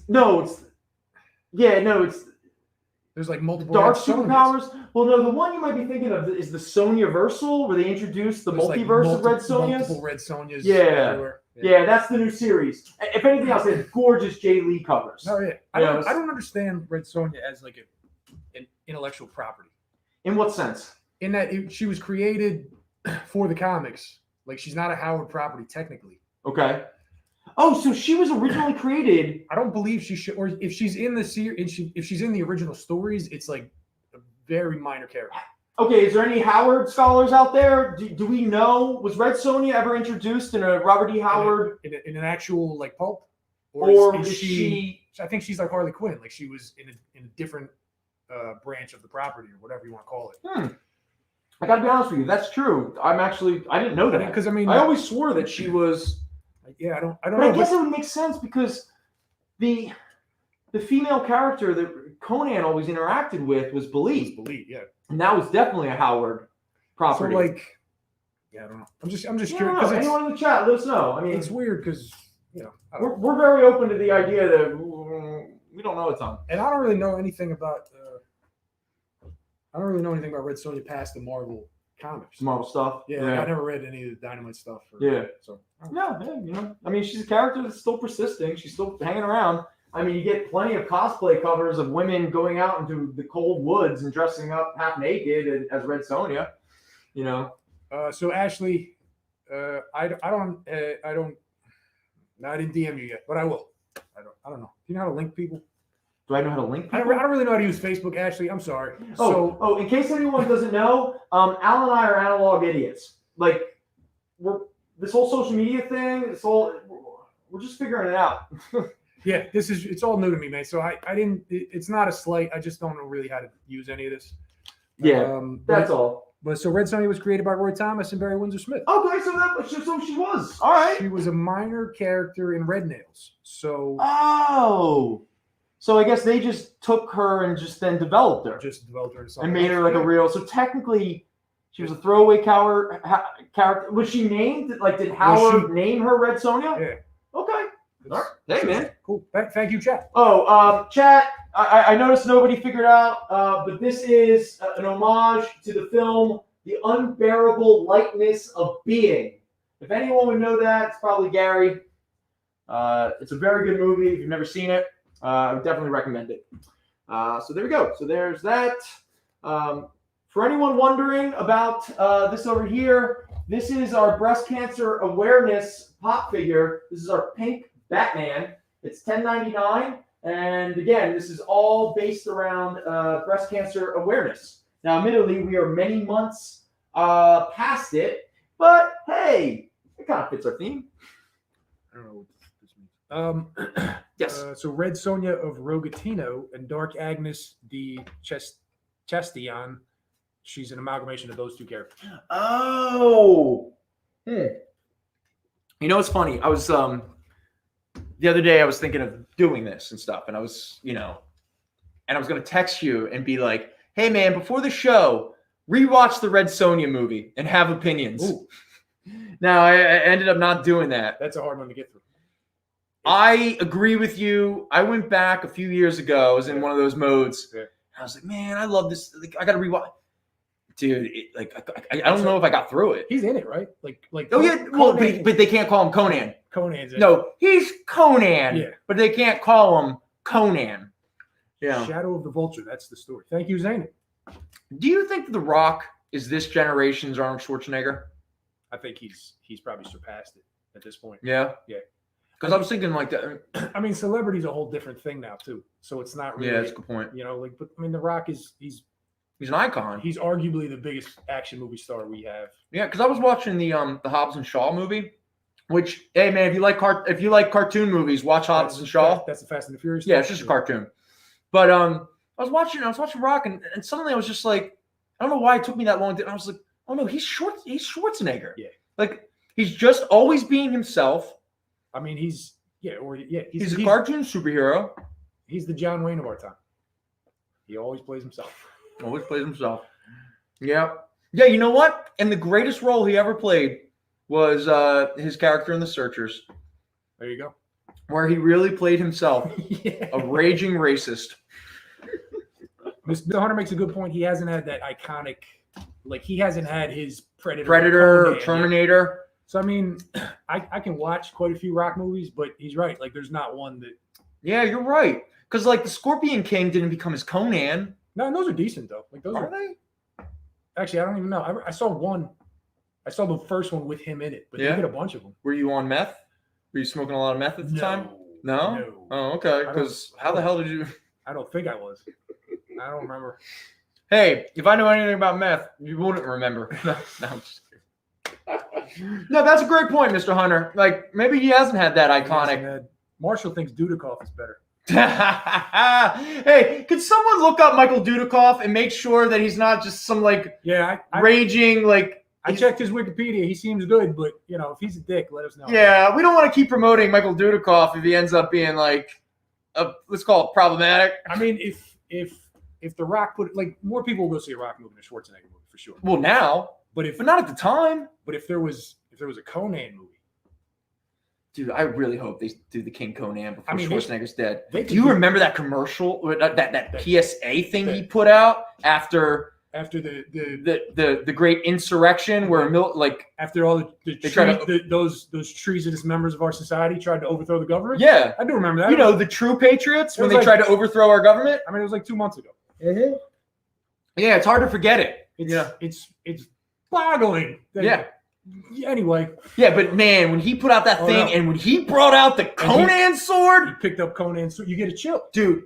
It brought tears in my eyes. If anybody hasn't seen Arnold Schwarzenegger's PSA regarding the disgusting act that happened on the 6th of January, look it up. It's well worth your time. I mean, you will, after it's done, you're gonna want to run through a wall and just take on all enemies of the it's boggling. No, but it's brilliant. But again, I mean, he experienced growing up in an honest to God fascist society. He was in Austria during World War II. I mean, he dealt with his father was part of the Nazi Party. He goes, those weren't bad men. They made bad choices and they were stuck with the decisions they made. And oh man, but when he picks up that sword, he has Conan's sword. I didn't realize chills. It would be cool if The Rock and Arnold Schwarzenegger did a Conan movie. That would be kind of cool. I'd be curious if The Rock really pulls off Black Adam. He might have a chance of really kind of creating an iconic kind of character. I mean, at this point, he's been acting for 20-some years. Easily. I guess. He wasn't in all. Did anyone watch the Young Rock show? Was he in all the Fast and the Furious movies? Not all of them, but he was in the best one, where he was first introduced. 5. What's the one with Sean William Scott? What's that movie? Everybody remember that? Where he's in South America, Christopher Walken's in it. I think that's the first Rock movie I ever saw. I don't know. It's not Walking Tall. Is that the kid's name? He was Stifler in American Pie. Yeah, I think you're right. Yeah. And it's the two of them, and I'm pretty sure Christopher Walken is a diamond miner. Of course he is. It's something weird. I don't know. It's so stupid. All right, everybody. Walking Tall. It's not Walking Tall. I do remember Walking Tall. Oh, Walking Tall. That was the remake. Yeah. The remake of Walking Tall. That was cool. It was okay. The Hunted. That's not it. The Hunted was something different. Yeah, The Hunted was something different. All right, we're gonna do a few Supergirl bundles. All right. So first up is Supergirl from 2010. This is issue 53 through 59. It's a complete story arc. Jason got it. It's the rundown. Not to stop you. Rundown. Yes, I do remember that. I think that was his first. That was the first time I saw it because I knew him as a wrestler. Yeah. Thanks, Jason. Appreciate it. Again, a $21 bundle, but we're selling it for $8. Next up is Supergirl. This is issue from 2012, the new 52 series. This is issue 8 through 13. It's an $18 bundle, but we're selling it for $7. Complete story arc. And then we have Supergirl, number 18 through 24. $21 bundle. We're selling it for $8. Again, that is a complete story arc. And oops. All right, it's all falling on me. And we have 2 more. We have Supergirl, number 20 through 27, $9. And Supergirl and her terrible, toxic, abusive boyfriend, Power Boy. This is the Joe Kelly, Ian Churchill story where Supergirl gets a boyfriend who turns out to be just as shitty as you think he is. This is issue number 13 through 19. It's a $9 bundle. It's a full story arc. All right, so there's some of our Supergirls. All right. Thank you, Ashley. Ashley's going to take our Pop Batman. Oh, cool. Thank Ashley, enjoy it. Thank you very much. It will go towards breast cancer awareness. Yeah, some of the proceeds. Some of the regardless of sales. Regardless of sales, that's for sure. Thank you, Ashley. All right. So those are some Supergirl bundles. Let's see what else we have in regards to Spotlight books before we move on, maybe in the next segment, to what am I trying to say? Blah, blah, blah. All old video games. Variants. Oh, yeah, old video games. That's right. I keep forgetting to do that. All right, so here we go. Right up here we have the very first Elektra Assassin issue. Al, would you grab the collection out of there? So this one is a very fine at $5, but if you are interested, we do have the complete Frank Miller, Bill Sienkiewicz 8-issue Elektra Assassin. This is the new printing that collects the whole series. It's a brilliant series. Al, how much are we selling that for tonight only? For tonight only, we're going to let this go for $15. For $15. All right, there we go. $15. Okay, $15. $15. If anybody's interested, this is a landmark in Marvel Comics. It's brilliant. Yes. And it's some of the greatest Bill Sienkiewicz artwork. It's multimedia stuff. He's on another level, people. Art and storytelling. If nobody remembers that from every ad in the 80s. Oh, big time. Yeah. Okay, now this is a bit of a speculation book, okay? This is Exiles #2. This is the first appearance of the new Valkyrie. So this is a very fine near mint copy at $10. All right, and then we have another speculation book. This is Hawkeye #7, very fine near mint at $10. This is the first appearance of Kate Bishop's mother. Now, her mother is going to play an integral role in the Hawkeye Disney Plus series. She's already been cast. She's gorgeous. The Departed Lady. Farmer guy. Yeah, the Departed Lady. She's an amazing actress. She's playing Kate Bishop's mother, and this is the first appearance of that character. All right. Next up, it's another speculation book. This might be our last copy, I think. This is Tiffany Haddish and Mick G are developing a movie based on this series, Mystery Girl. This is the series where a young woman wakes up and realizes that she knows everything except for what's been going on the past 10 years and why she knows everything. So this is Mystery Girl #1, very fine near mint at $15. All right, Tiffany Haddish will be great. All right, this year is Nomad, Girl Without a World #1. This is Ricky Barnes. This is the Ricky Barnes that was introduced in the Jeff Loeb, Rob Liefeld Heroes Reborn era of Marvel in the mid 90s. This is her first solo series, and there's a lot of rumors going on right now that Ricky Barnes might turn up in the Falcon Winter Soldier series as Bucky Barnes' granddaughter, and she will become the next Nomad. So there we go. Very fine near mint, $6. Actually, Yes. Actually, we don't have any Vision Scarlet Witch #12.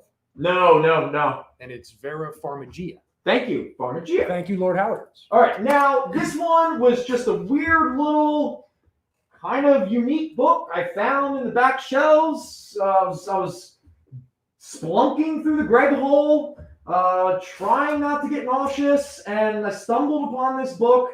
I didn't even know this thing existed. DC in the mid 70s put out a series, 3 issues. It only made it to 3 issues or 4 issues. It was called Rima, the Jungle Girl. Joe Kubert does all the covers, and of course, whenever you think of Africa, you think of a white-haired white woman wandering around with a bunch of cats, because that's what I think whenever I think about Africa. So there we go. This is a very fine copy at $10. It's Rima, the Jungle Girl, walking around, and I don't know what the hell she's wearing. So now Tarzan's a lady. Tarzan's a lady. So there we go. There's a few more. The other one we have here is last week, if you were watching, we had the new Agents of Atlas #1, which is the first appearance of all of these new Korean characters that, there's a lot of interest going around about them.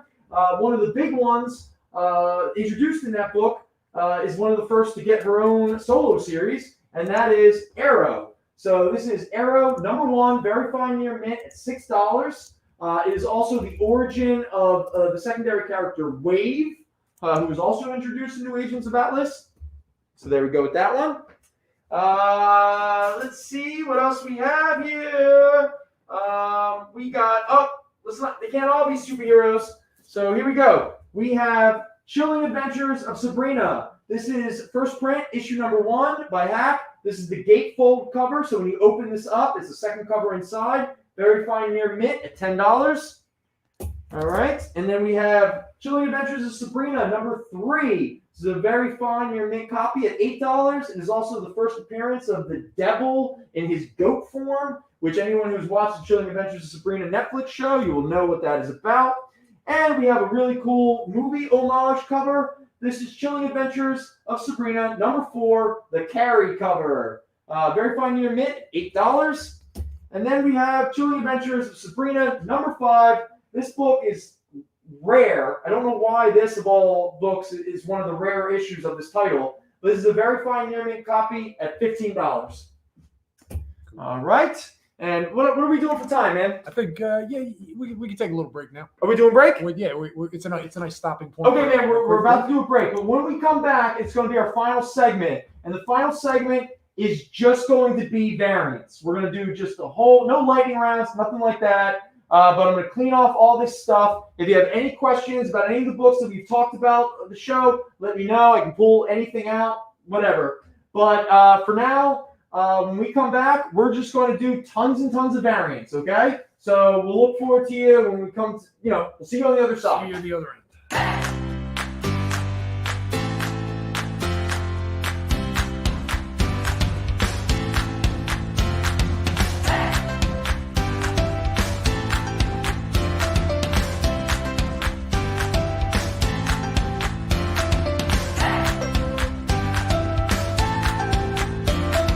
There's something for every imagination at your local comic shop.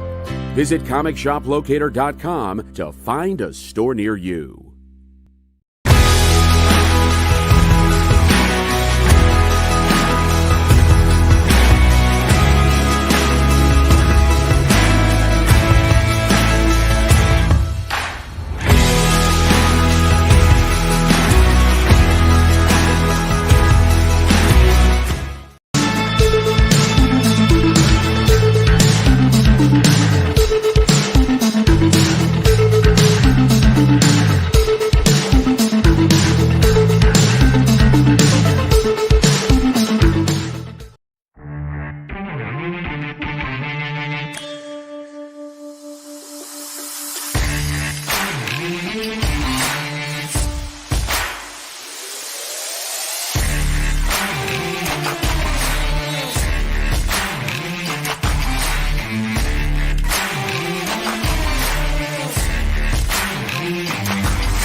What you like, and all that kind of stuff. Hey, everybody, welcome back.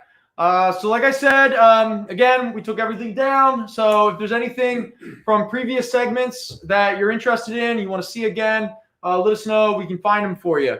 But what we're going to do to just kind of finish off the show in our last little half hour here is we're just going to root through a bunch of our variants. Obviously, our variants are going to stick with our little theme here. If you haven't figured it out, then I don't know what to say. But what we're going to do is now these variants. Now a lot of these variants, they're actually relatively. Some of them are new, this and that.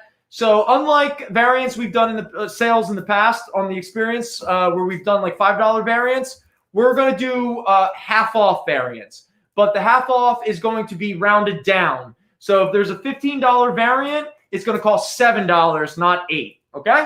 So let's just be clear about that. We'll try to work. And at the same time, even though we're selling them for half off, if you want to make me an offer and I'm feeling generous, maybe I can work with you. But, They're not all $5. no, they're not all $5. Don't start claiming I'm thinking they're $5. Actually, we didn't find many of the books you were looking for. I'm sorry. Maybe we'll go to our Jersey store this week and see if we can turn up some Stargate for you. Yeah, we'll keep looking, man. We know you're into it. We haven't forgotten you. Yeah, we want to be able to be as accommodating as possible. Absolutely. Okay, so Al is going to root through and he's going to start pulling some out. He's going to toss them my way. This is not a lightning round. So if you want, this is an easy listening, kind of jazzy mood. So throw on some Miles Davis or maybe put on John Coltrane's Love Supreme. Maybe Miles Davis's Bitches Brew. Sit back, pour yourself a nice scotch. Roll yourself, pack yourself a nice bowl. Twist it up. Just relax and chill. We're just going to ease through the last portion of the show. We really appreciate everybody hanging with us and watching. We should really tell people to do that before the show. Yeah, I know, right? Make us some money. Yeah. So here we go. So Al, why don't you hand me the first book? So this variant here is Ant-Man and the Wasp, #1. It is a $15 variant. So again, like I said, this will be $7. All right. And then we have... I'm sorry, actually, with the certain comic we were talking about last week, we can't ship that overseas. We found out it's illegal. There's a lot of problems in that for us. So, Yeah, I'm sorry. We could go to jail. Like that's how I don't know if you noticed about America. When I was living in England, I was surprised at how much like nudity was on like normal TV. America, we can shoot each other in grocery stores and in parties and all that kind of stuff. We can literally storm schools. We can storm our Capitol building and try and overthrow our government. But we have a real problem with sex. Yeah. Like a real problem. So here you go. This is the action figure variant. This is Black Widow. This is a $5 variant. All right. I like that one. Oh, nice. What's this one? Oh, yeah. This is David Mack. That's Donna Troy. That's Justice League of America, #53. That's a $5 variant. Oh, she gets some play now. All right. Oh, we were just talking about her. Gwenpool. There we go. This is Gwenpool Strikes Back, #2. It's $15, so it's a $7 variant. All right. Next up is, Elektra, #1. She's going after Welcome to Magnificent Murder World. Who is this? Who's the artist? Oh, I can't figure it out. But anyway, this is a $15 variant, but we're going to sell it tonight for $7. All right. You having fun there? Yeah. All right. Deciding what to pull. Next up, okay, here we go. We were recently talking about the Red Sonja cosplay variant covers. This is, I believe it's referred to as a virgin cover because there's no text or anything. There's a young woman, hopefully not standing out in a cold area. Maybe that's a green screen. But that is a $10 variant, but we're going to do it for $5. This is our friend Stanley. Art Germ again. Here we go. This is the Red Sonja Age of Chaos. A lot of these variants have weird names. I can't think of it, but this one is also textless. It's got like a sepia tone color. This is a $5 variant. All right. Oh, okay. This is cool. Now, this is Scream. #2, Curse of Carnage. This is the female symbiote character. This is #2. This is a Greg Land variant. It's a $15 variant, and we're selling it tonight for $7. All right. This one here is, yes, okay. It is not the Valkyrie that we talked about. This is the Ultimate Universe version of Valkyrie. This is the David Finch cover. It is a $13 variant, but we're going to sell it for $6. All right, next up is, this is the recent Vampirella #1, the Christopher Priest series. Again, this is a textless cover. We're selling it for $5. This is a Fat Jack's exclusive. Oh, this one's the Fat Jack. This was the Fat Jack's exclusive. Ooh. Thank you, Mr. Hunter's going to take the screen. Oh, nice. Oh, the screen is going to go. Thank you, Mr. Mr. Hunter. Hunter. Real quick, even though we're doing variants, I just want to like throw this out there in case anyone's interested. I didn't get to it in terms of spotlight books, but she's kind of in the news right now in terms of her King in Black series. But if anyone is looking for the first appearance of Scream, we do have it. It's Venom Lethal Protector number 4, very fine near mint at $10. I'm just gonna put this over there. I don't know. It felt like synchronicity. So I just want to let people know we do have a first appearance of Scream right here. There she is, the first female symbiote. All right, what's our next variant? There we go. Can I get the Ant-Man and Wasp too for Ashley? Yes, Ant-Man and Wasp. There you go. Boom, boom. That one's a $7 variant. There you go. Thank you, Ashley. Thank you, Ashley. All right, here we are. The Life of Captain Marvel, number 5. I don't know the artist, but it's a gorgeous little cover. It's $15, but we're going to sell it tonight for $7. There we go. Next up is... what is this series? That's Vampirella Red Sonja. Oh, Vampirella Red Sonja. That's right. This is the Vampirella Red Sonja, number 7. It's a $10 variant, but we're going to sell it for $5. Obviously, that's a nice little interesting film noir throwback kind of style cover. Next up is... Ooh, okay. This one's really cool because we've been talking about a lot of these characters earlier. This is the Spider-Girls number 1 variant. Now, Spider-Girls number 1 is also the first time that characters like May Parker and Arata, who we've been talking about a lot, that's her in that black and white costume. This is a $15 variant, but we're selling it for $7. But yeah, so this is we've been talking a lot about these Spider-Man, these spider characters tonight. So that's a cool one. Spider-Girls number 1. Next up, oh, this is a great one. Speaking of Peach Minoko, who we were talking about earlier, in terms of like cover artist, she is super hot. I'm not talking about her, obviously her appearance. We're talking about her work. Her work is in demand. She is awesome. Love her style. And earlier we gave away a bundle of this series. Well, this is the Peach Minoko Spider-Woman number 1 variant. This is her a little beat up and stuff like that. Very cool. This is a $15 variant, but we're going to sell it for $7. And again, people, Peach, man, all of her covers are starting to increase in value. Can I get the Spider-Girls cover for Mr. Williams? Yes, Spider-Girls, definitely. Thank you, Mr. Williams. Thank you, Mr. Williams. Oh, okay, here we go. As many of you probably heard, Disney Plus is going to release Black Widow, I believe, end of the spring or something. At the same time, they are going to release it into the theaters. But even if you have Disney Plus, you're still going to have to pay $30 to like stream it. So, are you serious? Yeah. But hey, they're still going to run with it. But one of the big villains introduced in this Black Widow movie is going to be Taskmaster. And here we go. This is from the recent Taskmaster miniseries that just ended this week with issue 5. This is Taskmaster number 1. This is the versus Black Widow cover. Now, that's a $15 cover usually, but we are going to sell it for $7. Next up is... Oh, this is the Silk. Okay, so this is Amazing Spider-Man number 18. This is the Pascal. Oh, I wish I knew this artist. But this is Silk, just kind of doing her thing. Now, for anyone who's not aware, Silk is about to get her own series. I believe it's starting at the end of this month, at the beginning of the next month. But Silk, you're going to see a lot more of her in the next year or so because they're going to really start pushing her. That's a $5 variant.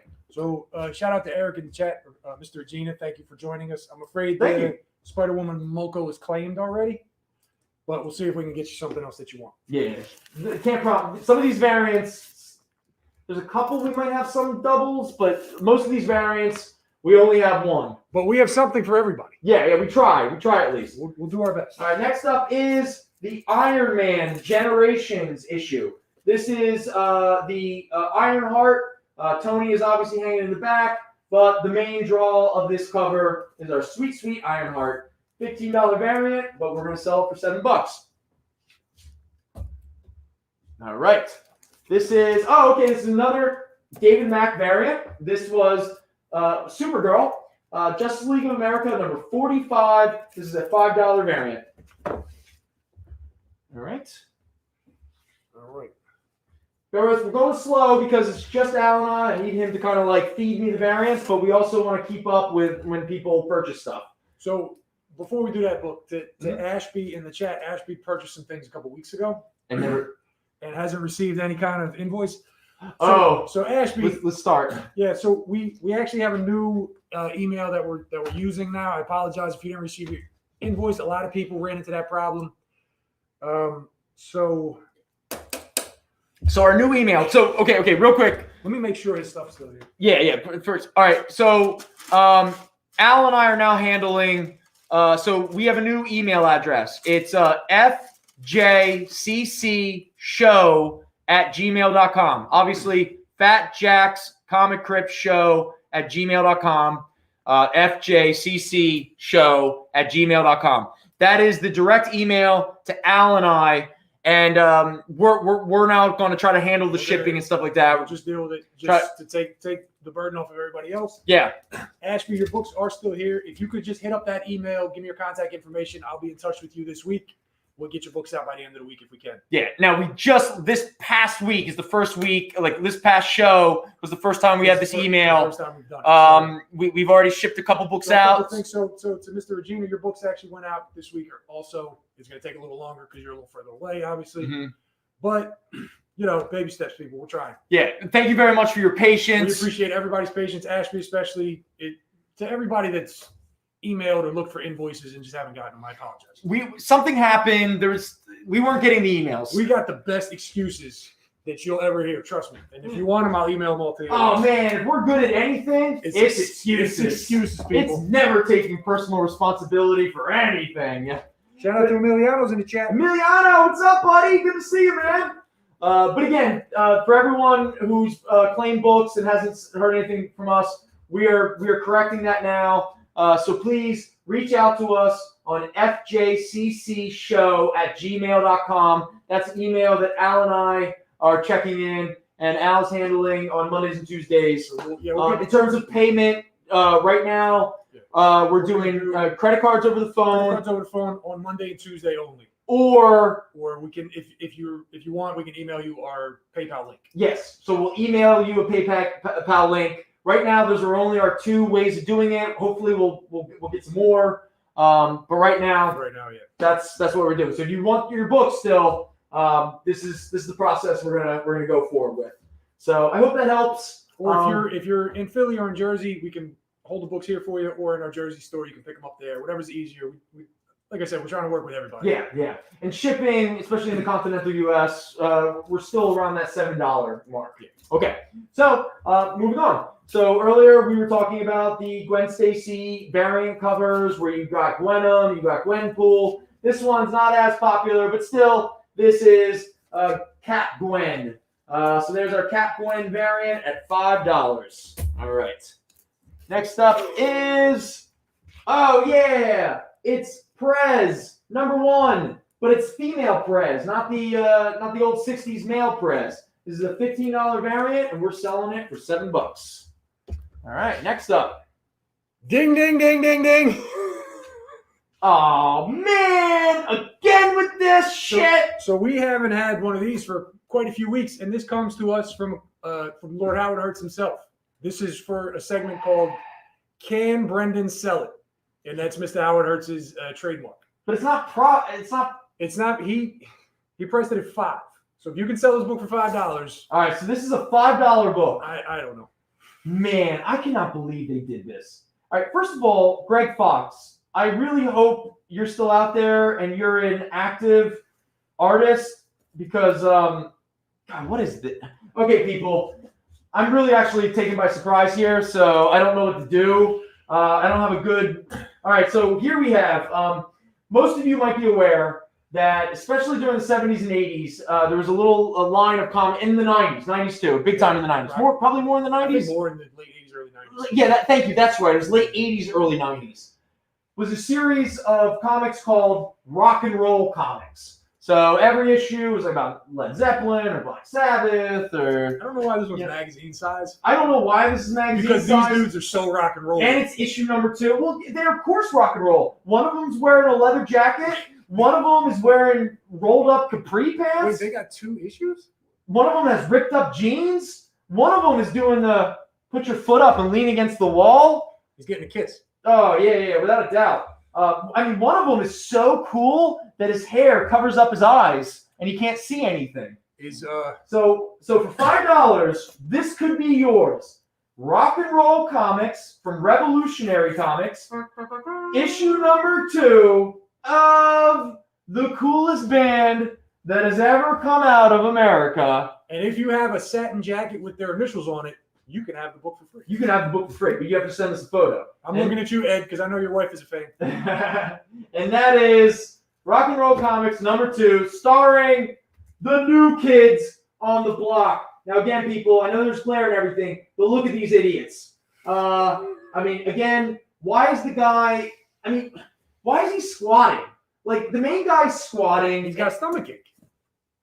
He's like, man, I got to poop Hey, before that everybody, show. this is the coolest way to take a photo. Because if he stands up, his pants will be above his knees. And this guy up here, his hair is so in his face that it looks like he's wearing a black mask. And this guy back here, how is he balancing himself? I mean, what is happening? And by the way, your leather jacket sucks, dude. So anyway, the magazines were reprints of the original comics. Oh, is that way? Because it's 100% unauthorized material. Ooh, this is illegal. In fact, I'm pretty sure, Ashley, you can't buy this because I'm pretty sure we would go to jail if we send this outside of the country. If we can make anybody pay any money for it, yeah. Go to jail for it. We'll probably go to jail for that too, yeah. As much as I would love to keep my streak of selling garbage alive, I just don't know what to say. I don't have it in me. But I give you two a lot of credit for setting me up. It's been a while, and this is fun. Shout out to Lord Howard Hertz because I've been sitting on that for honestly a few months now. Thank you, Lord Howard Hertz. I appreciate it. That is a Mr. Williams knows they're hanging tough. Yeah. What was that? What was the dance they did? The Diddy Bop. The Diddy Bop? It had a name? I have no idea. Did you just come up with that? Here we go. Gender swap variant. This is Female Phantom. And just so we're clear, we're talking about the Purple Pulp Phantom character. This is a $5 variant. All right. I like this book. Okay. This is this is Guardians of Nowhere #1, which is we've had a lot of we've had multiple variants of Guardians of Nowhere #1, but this was during the Agents of S.H.I.E.L.D. variant series, and this is probably the best character of that series, Calvary. Played by Mignon. She's so good. I don't want to mess up her name. She's a great actress. What else is she in? I'm flaking on her right now. Yeah. If anybody knows, if anybody's watching, you put me on the spot, and I dropped the ball. Oh, that's a $10 variant, but we're selling it for $5. So there's some stuff going on in the chat. Lord Howard Hertz, you can't sell the book. Brendan has to sell the book. Oh yeah. No, $4 or $5. You can't undercut him. Lord Howard Hertz, what's the term that we were told? That's called poaching. Poaching. And the experience doesn't like poaching. We don't do that. Now, if you want your book back and you want to sell it to him, that's fine. Yeah, that's fine. And just so we're clear, don't joke about poaching, even if you think you're being funny and ironic. Emiliano, he got blocked. He knows. Yeah, Emiliano knows. We got to vouch for him to get him back. The experience was just like, get out of here. Not to put his business out there. No. No, he was just having fun, but he didn't know that. We didn't know that. We didn't even know what the hell poaching was until it all went down. Scolded by Kyle. Yeah, we did. Kyle yelled at us. Oh, you know what? That's when Jerry was in charge last time. Oh, Jerry. The Jerry show. Was that the Jerry show? Oh, that was the punk rock show. But yeah, Kyle did yell at us too. Yeah. Oh, this is what you were. That's what I was talking about. Okay, so here we go. This is Red Sonja, the Superpowers. This is issue number 2. It is an $8 variant, but we're going to sell it for $4. Ming Na Wen. Ming Na Wen. I know her from a ton of other stuff, but I can't think of a single one. So anyone who knows some stuff, let us know. Because then I'm going to feel really dumb for not remembering. Oh, this is gorgeous. Okay, just like with the Peach Minoko Spider-Woman #1 cover, we have another Spider-Woman #1 cover. I recognize this artist, but for some reason, is Bone? This is Bone, right? Who's the? Oh, this is Bruce. Oh, yeah, it's Bruce Timm, of course. All right. Much like that Mary Jane Amazing Spider-Man cover, this is a Bruce Timm variant of Spider-Woman. This is Spider-Woman #1 of the recent series. It's a $15 variant, but we're going to sell it for $7. All right. Next up is, very cool. This is Vampirella #8. This is the sketch variant of Street Fighter. All right. Was she Chun-Li? Crouching Tiger. Was she Crouching? Joy Luck Club. They're just naming all. Are you sure you're not confusing her with Michelle Yeoh? I don't think is Ming Na in Crouching Tiger, Hidden Dragon? Let's not get bogged down too much. So this is a sketch variant. It's a $10 variant, and we're selling it for $5. And by the way, that is a sexy ass fro. That's a beautiful. We need to talk more about how sexy fros are. That's a beautiful cover. And not to the cosplay covers for those are great. Yeah, they really hit the nail on it. Yeah. Oh my god, I love this cover. Okay, dude, thank you for pulling this one out. All right, so a lot of the Vampirella covers are drawn by men, and Mr. Williams. They're very sexually explicit. Now, I'm not saying there's anything wrong with that. TNA sells. It's wonderful. I like a sexy woman like the next guy or woman. But this variant cover, I'm pretty sure, was done by a female artist. And it's almost like it's the cover of what Vampirella is up to when she's not, modeling for her sexy covers. And so this is Vampirella #9, where she's just hanging out, drinking some wine in her pajamas, watching some TV, just being cool. Again, the glare is kind of crappy. It sucks. You can't fully. But when I found this cover, it really tickled me. Like it just it was like such a cool because it was subverting the stereotypes of Vampirella. A la. I mean, come on, people. And again, I'm not ragging on it. This will help make your point. Oh yeah. See, again, that is Vampirella in her normal. Look. Let's see. Look at these two here. That is the same character. Yeah. I'm even covering up her. I mean, I don't even know except for tape. These are all Vampirella covers. Tons. That are not her drinking wine in front of the TV. No. But anyway, here we go. This is Vampirella #6. It's got some weird foil to it. But again, there's a lot of different Dynamite variants with Vampirella. A lot of them are pretty cool. Some are, slightly redundant. So it was Ben Oliver that drew the other cover. Wait, that was Ben Oliver? So says Mr. Bernucci. This was a dude who drew this? Then I'm an idiot. Sorry, I take it back. But he has all the talent of a woman. Well, I give Ben Oliver. It felt like a woman looked at Vampirella, got the job to do a cover, and went, you know what? I'm going to do what Vampirella is really doing. I'm going to break the fantasy for the boys. But thank you very much, Nick. I want to give the artist credit. So that is a Ben Oliver cover, but it's definitely one of my favorite covers of the night. It's very cool. You know what that cover does? What? It's a strong woman embodying a woman's inner strength by her drinking a glass of wine in front of the TV. Oh, okay. You say so. Well, this Vampirella is $10, but we're selling it tonight for $5.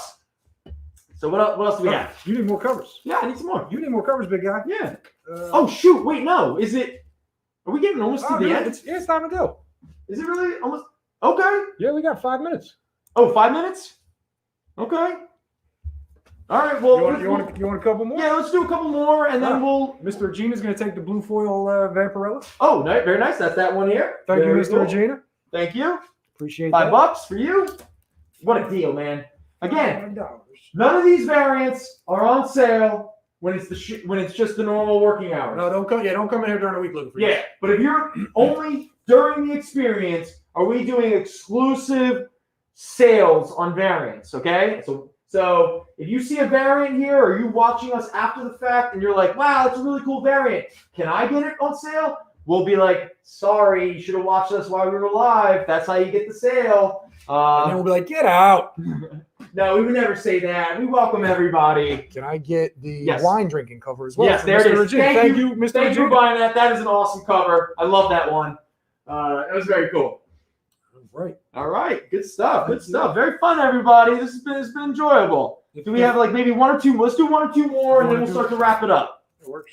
All right. So we were talking about Gwen Stacy earlier. So here is Gwen Stacy #2.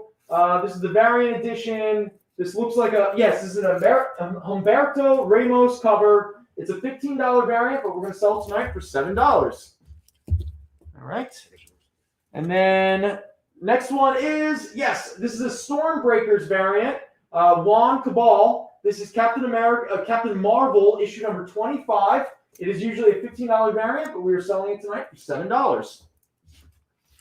All right. And last but not least is, this is a cool one, by Jason Pearson. This is New Mutants, issue number 35, $10 variant that we're selling for $5. This is the Rock Back Tour variant. Bunch of ladies just rocking out, kicking ass, and taking names. There we go. Nice. So that is our variant sale. Good times. Thank you to everybody who watched. All right, everybody. So I guess we're getting close to wrapping up, but I guess we'll do some last minute business.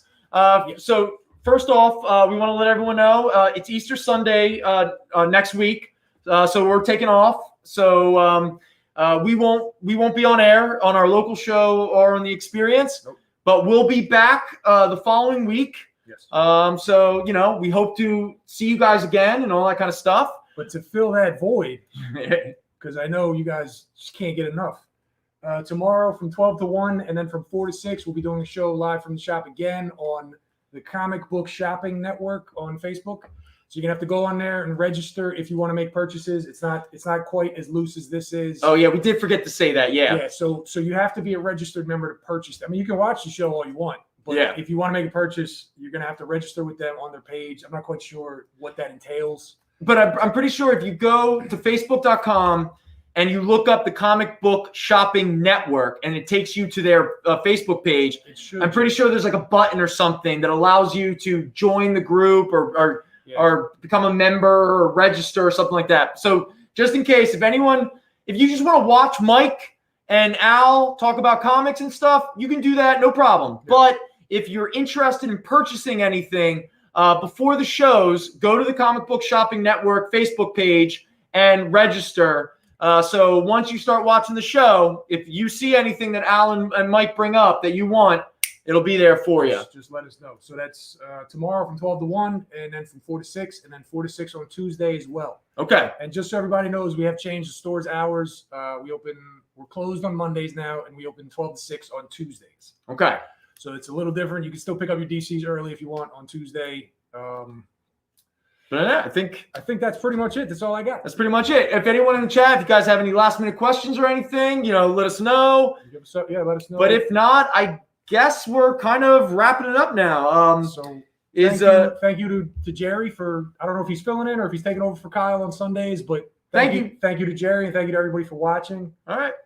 Cool. So hopefully we might see you guys tomorrow, Tuesday. If not, we hope to see everybody in 2 weeks. Yeah. All right. So have a wonderful holiday if you celebrate it. Enjoy your week. Be safe. Let your loved ones know you love them. Life is a fleeting experience. Thank you very much for everybody. Peace.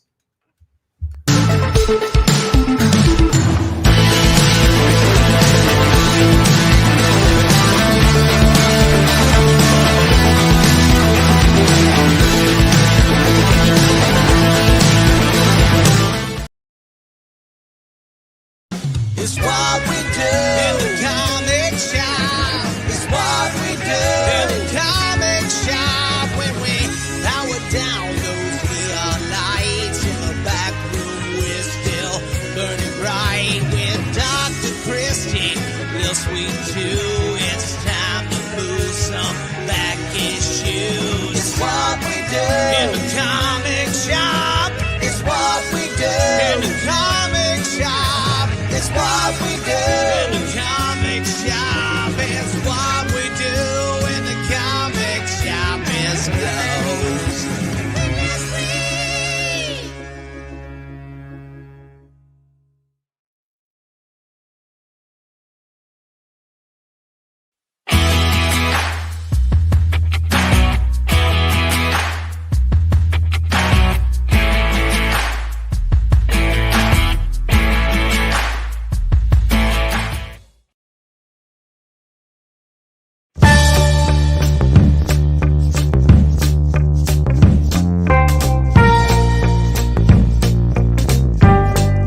beautiful day.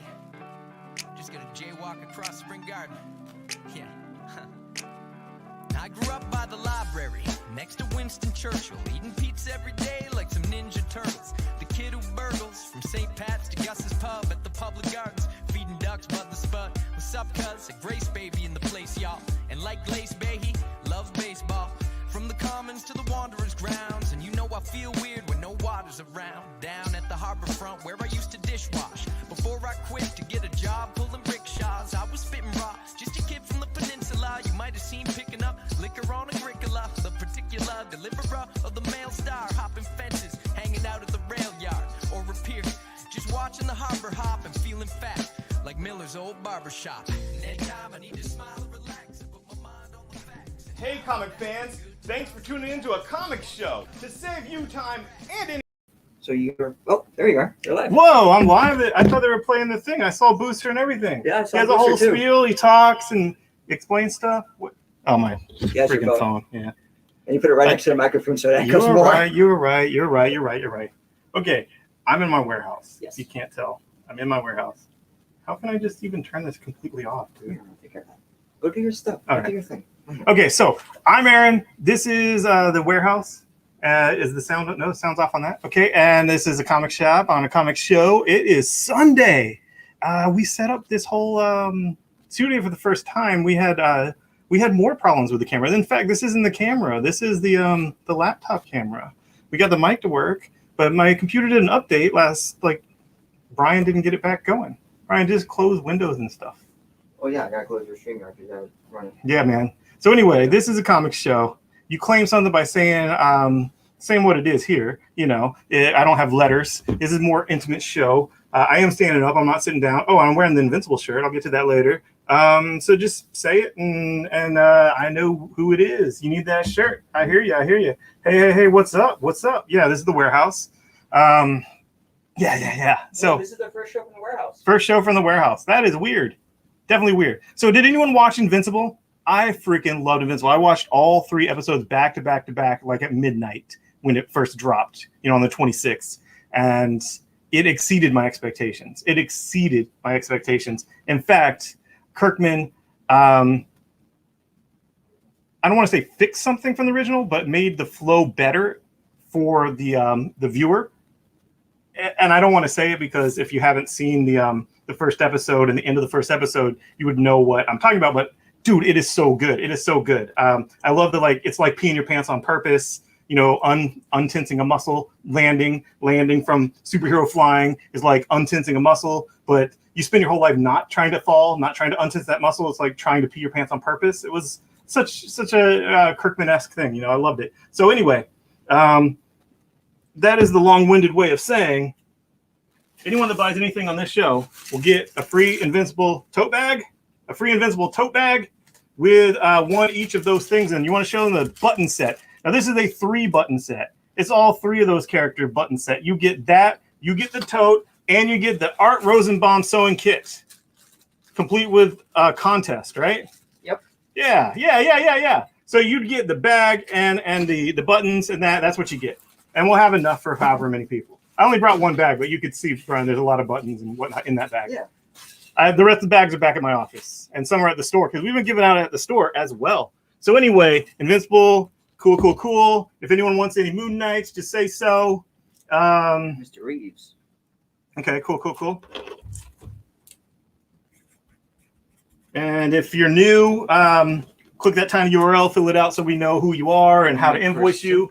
And if you are local or shipped. If you are local to Central Florida, you can just come to a comic shop when we're open and pick up whatever you have claimed and take it as long as you paid for it. But anyway, if you're local, you just come in and get it. But if you are not local, it's one flat $10 to ship. It's one flat $10 to ship, and that's per shipment, so it's per box. And we do invoices once a week on Wednesday, late Wednesday, after our Wednesday show. We do a show 8 to 10 on Wednesday as well. So, and that's on the Comic Shop Network. And so you get one invoice. Your first invoice with us will have $10 shipping flat. And then if you want us to combine that with next week's stuff, if you want to check out our show next week, we can do that. And your next invoice will not have any shipping. And then when you pay that, if it's a nice amount, you can at that point just get them all in the same box shipped out, easy peasy. You only pay $10 for essentially like 6 shows worth of stuff if you watch all our shows. So a lot of people do that. A lot of people save a lot on shipping. So other than that, I think that's about it as far as our rules. We had different things where if someone asks about something, I see it, they kind of have right of first refusal to say they want it after they get information they asked, so that it's not someone else snipes it out from under them while they're waiting to note a certain fact that I might not have highlighted. No, we don't do QuickBook invoices. I just never have done that. We do PayPal. We also could do Square. We do Square in the store, so we can do Square invoices. We just don't use that because we like to do a bulk invoice with some tools that that PayPal has, and so that's why we default to that. But I have never really done the QuickBooks. Is what my accountant does for me. I don't, you know what I'm saying, Brian? I know I sound like a dummy, but QuickBooks is what my accountant uses. What Wolverine is that? That is the first appearance of Rough House and Bloodsport, right? What is that, issue 4? Yep, Wolverine issue 4. And we got this underway. You see, we started a little low key. These were actually the books that we were using to focus the camera and whatnot. Yeah. Yeah. Do you need me for anything else? Yeah, after you leave, like make sure that the door is locked. Yeah, we'll do. You know, because we're in the middle of nowhere. Oh yeah. Thank you all for watching. Join us on Tuesday if you want to see more. But y'all have a great Sunday. Enjoy Invincible and enjoy. Good luck, Aaron. Hell yeah, dude. Have a great show. Yeah, I might have a few keys, man. I might have a few keys. You know what I'm saying? You know what I'm saying? You know what I'm saying. All right, let's make some magic happen.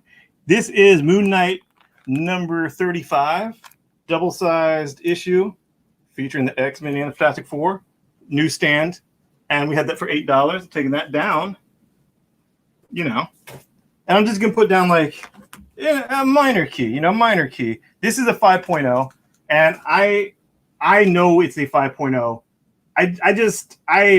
I sold this book once, okay, and then I bought it back. And I had a nice, awesome collection, a great collection that I got not too terribly long ago. And it had a Fantastic Four 52, the first appearance of T'Challa, the Black Panther.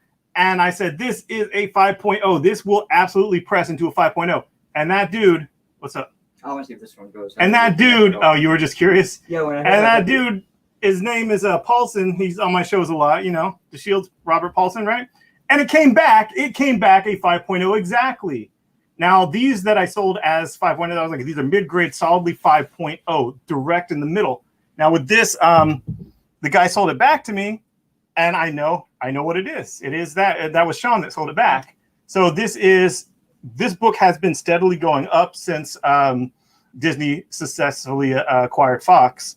The little like green arrow is pointing up every time when you go to it on Key Collector. This is a solid mid-grade 5.0 that I have at $1,100 because that is what Key Collector says is not grade. But graded, sure, you'll pay like $60 into getting it graded and pressed, and shipped if you have it shipped. Let's say you pay $100 into getting it graded and pressed, right? $100. It sells in a 5.0 much higher than this 1,100 that Key Collector has it as a raw mid.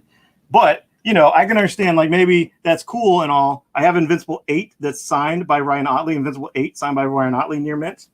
But I also have, you know why that's the key, right? Yeah. That's the first full Galactus, dude. Yeah. First full Galactus. Yeah, first full Galactus. But you know what's a better key than that? I think it's 48, which is the first full Silver Surfer and the cameo Galactus. Because obviously Silver Surfer came first. He's like John the Baptist, right? He's the herald. Yeah. He comes before. He's the harbinger. So Silver Surfer first appeared there. This is absolutely, unequivocally 5.0. I've scrutinized this book. The collection that I got was consistent. Everything that was Silver Age was about a mid-grade. Golden Age was some that had tape on it. Stuff. Golden Age, I sold all to Alan Gill of Ultimate Comics as a lump sum. Take this Golden Age; it's gonna drive me insane. And He drove down from North Carolina specifically to get all the Golden Age. And he books. bought all the Golden Age books, and I was happy. I'm still happy about that. But the Silver Age, I can accurately grade. It was all pretty much solidly mid, between like 7 and 4, and a lot was solidly 5s. And this I have for what Key Collector has it at 3,200. But like I said, you put no more than $100 into it to get it pressed and graded and mailed back to you. If it comes back as a 5, which I'm confident it was, because I sold the issue 52 of this collection to a regular of this show, and he had it pressed and graded and got 5.0 exactly, which is to the point what I claimed it to be. I was like, you're gonna have to press it, but it's gonna come out of 5.0. So anyway, that's what I put out there. I thought that was pretty cool fire. Now, yes, I take a reasonable offer, but what I'm saying is what is reasonable is to get it pressed and graded and make that money that immediately thing. Now that's what I should do, but I currently have an entire short box of things being graded all tied up at once right now. Right? And, you know, then I bought another collection. And until I get that one back, I will get these graded if they don't sell for a reasonable price. I will get them graded. No doubt about it. I'm just in between grading. Oh, now my phone's blowing up. I'm just in between grading right now because I just sent over a short box full of books that, you know, I'm waiting to get back. And then I need to sell those and keep on, you know, big wheels keep on turning. Cash flow is supposed to flow. So, and that one I have like some great stuff. I have like first Kamala Khan, first Miss Marvel, first like both of those, you know what I'm saying? First cameo of Miss Marvel. You have an offer for Wolverine. Would you do $8? Yeah, man. $8, dude. Ryan Pomeroy. $8, Pomeroy. That's cool. Chris Clauser wants to know, do you do payment plans? Yeah, I do payment plans. You know, they just need to have like a beginning, middle, end, you know what I'm saying? Yeah. I had a one payment plan and a dude like put like $10 on it and then like didn't pay anything for months. I'm like, dude. And then I like, you can actually structure a payment plan to make it like 4 equal installments, you know? But yeah, when you do a payment plan, but it's for full price of the book? Yeah. Payment plan is for full asking price generally, you know. The storage. Yes, we are at the warehouse. Dude, this warehouse is bonkers. We started listing things on eBay the 10th, I think. Yeah, the 10th. And we've sold a lot of cool stuff on eBay. But it wasn't any of the loose figures. They were all boxed figures. And some of them are like damaged box figures and whatnot. But yeah, man, I'm excited about being in here. And this is that Leia full-on manga. Like it's full-on, you know, going backwards and all that stuff. And it's a prequel, obviously, to A New Hope. And that is $13. Beautifully drawn and written by one of the Leia prose novelists, Claudia Gray. I mean, obviously, she writes other stuff than franchise Star Wars stuff. Yeah, she's also writing High Republic. Yes, but she wrote Bloodlines, one of the great Leia-centric novels. All right, see you, bro. So anyway, I have this, I have that. What's the eBay page name? Oh, it's just A Comic Shop. Just that. Just letter A, COMICSHOP. A Comic Shop. Have about 4,000 feedback, all positive, obviously, or else I'd, you know, not be doing well. But anyway, I just don't use it all that much. I generally have used it for specific types of things, like it's worth a lot, but it's not popular. It's rare, but it's not like something that everybody wants. So I need to put it in front of a much wider audience so that it gets those 5 people that actually really want it and know that this is a great deal. So that's the type of eBay thing. But then I just hired someone who needed a job. She actually asked me if she could use my the store as a resume thing for applying for retail, saying she worked for me, so she has retail experience. And I was like, oh, so you need a job? And I was like, well, what are you doing? She's like, oh, she runs her mom's Etsy store or whatnot and lists things for her mom on eBay. I was like, oh, cool. List things for me on eBay then. Jeez, it's what I need. But anyway, it's doing great. We're doing great. We're gonna have more and more and more stuff up as time goes, and start getting some weird stuff out. Here is Transformers 16. Yeah, 5 years. Yeah, man, I'm good. I'm good. I had a bout of food poisoning for real. Like, I know for a fact that's what it was because I actually went and had a rapid COVID test. I was just that, out of it. So anyway, this is Transformers number 16 for $6. This is Spider-Man Black Cat 1 through 5. It was a 6-issue miniseries by Kevin Smith and Terry Dodson, but this is 1 through 5 for $25. But I couldn't find 6 in that collection. Like, maybe the guy was like, "Man, this is too late. I'm not getting it. I'm done. Don't even care anymore." But anyway, it's Black Cat by Kevin Smith, drawn by Terry Dodson. So it's actually pretty fun stuff if you're a Kevin Smith fan, which I absolutely am. I've been a Kevin Smith fan since, like, the dude at my comic shop in Vero Beach was like, "Dude, you need to go see this movie." Now, hear me out. It's in black and white, but it is funny and it totally gets us, man. Because I lived in a beach town, but I wasn't on beachside. I worked at the supermarket as a stock clerk.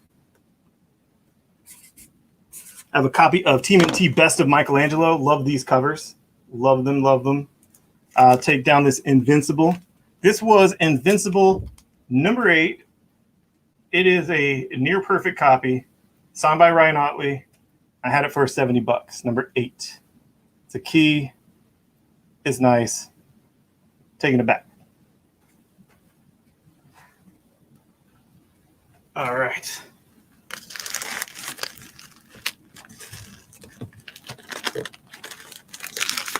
The Alien Queen cover by Peach Momoko.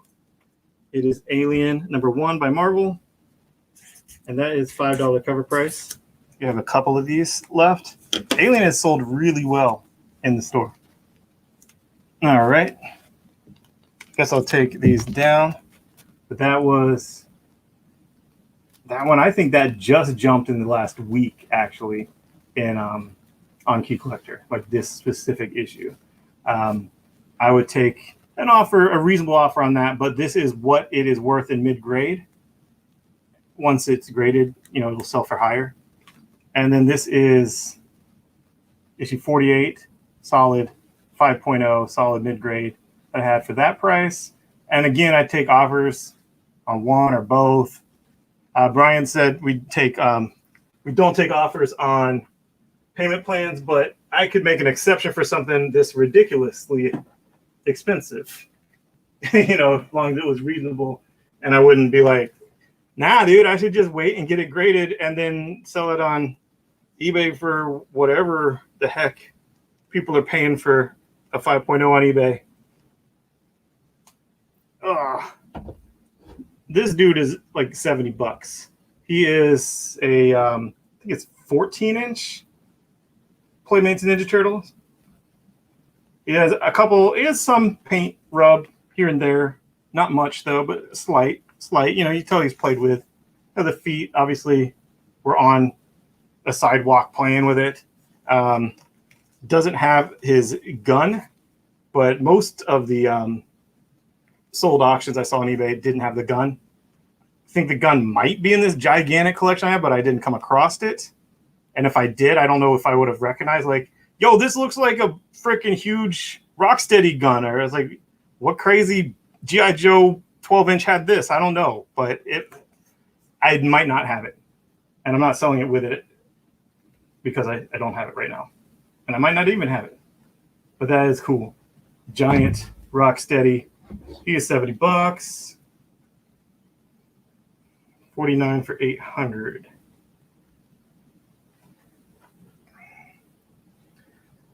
In my mind, what I thought when I was putting it out was I would let it go for $850, but anything under that, I should just get it graded. and wait for the money.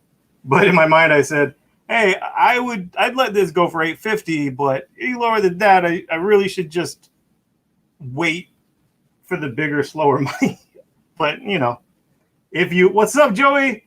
I needed to I don't know if my guy messaged you. I needed to confirm your new address. I saw on Facebook that you actually moved and are successfully moved. So I didn't want to send something out that I had for you because I didn't want it to go to the wrong address if you hadn't updated your PayPal, because all I can do is send it to the address on PayPal unless I overwrite it. That's the default.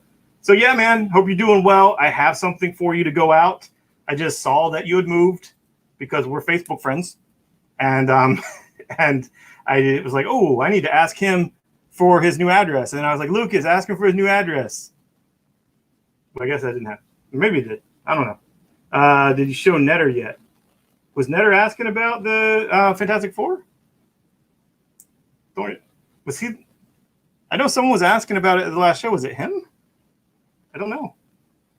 If so, I do have the higher one. So Alex, when you do 850.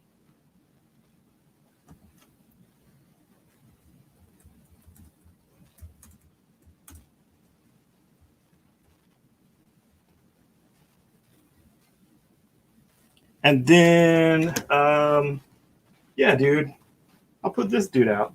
This is Spider-Man 55. It's the 1-10 Miles Morales variant. This is that book that the main cover had that Gleason cover that was like the web fluid cover.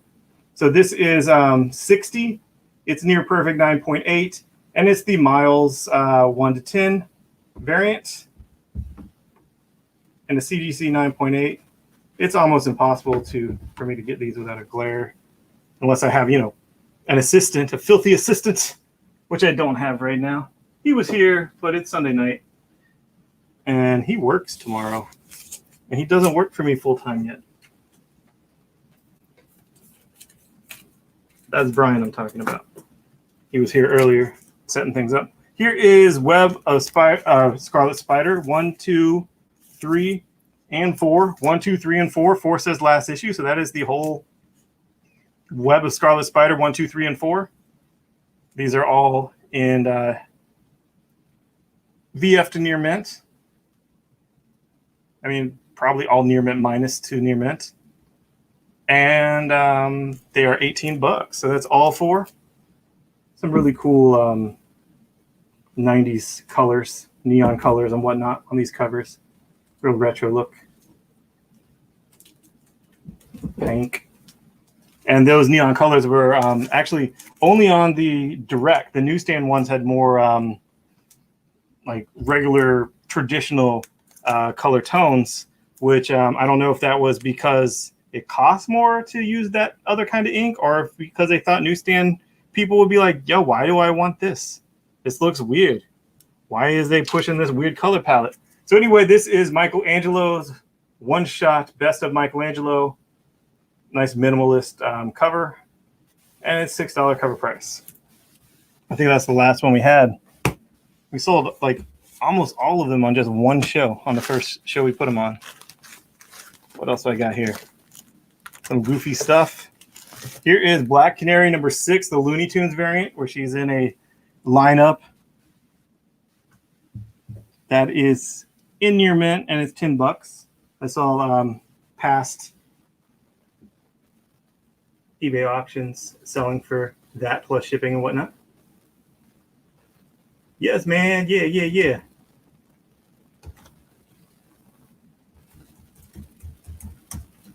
Cool.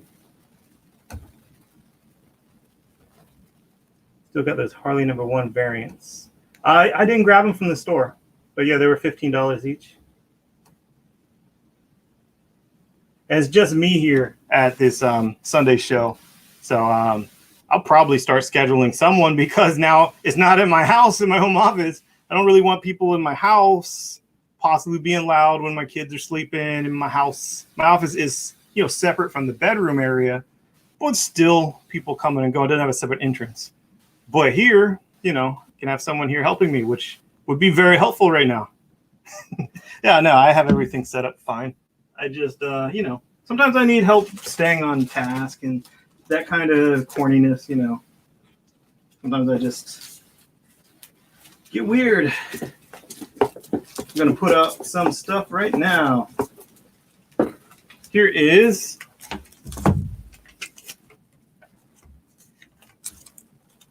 this needs to go in a new bag, man. Must not have had bags when you priced this.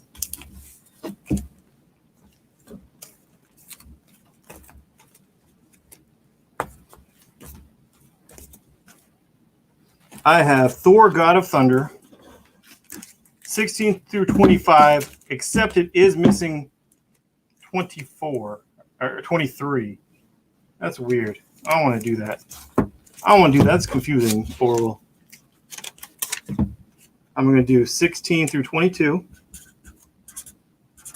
And then I'm going to do 24 and 25 separately. And this number 19 is a $30 key. First appearance of Dario Agger. And number 30 is the first full Old Galactus. So that is major keys of that run. You know, not mid-level keys of that run, not the major first appearances. But, you know, a $20 key is a $20 key. A $30 key is a $30 key. When we're talking about like a modern book, it's like, oh, yeah, that's one you would never see in a dollar bin unless someone wasn't doing their job right. You know what I'm saying? So anyway, long-winded way of putting out 16 through 22 for $50. 16 through 22 for $50. Thanks, man. Thanks. I like this shirt too. They only gave out shirts for employees though, and I'm not complaining about that. I'm not complaining. They gave out a lot of swag. But shirts are always a little bit problematic as freebies because people have different sizes. It's not like a one size fits all. Like, do you have one left? Here's the one that I have left.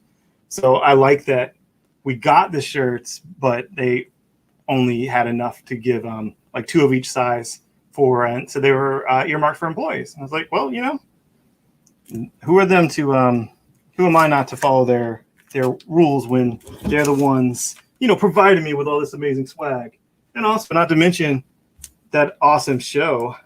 And here is Thor, God of Thunder, 10, 11, and 12. 10, 11, and 12.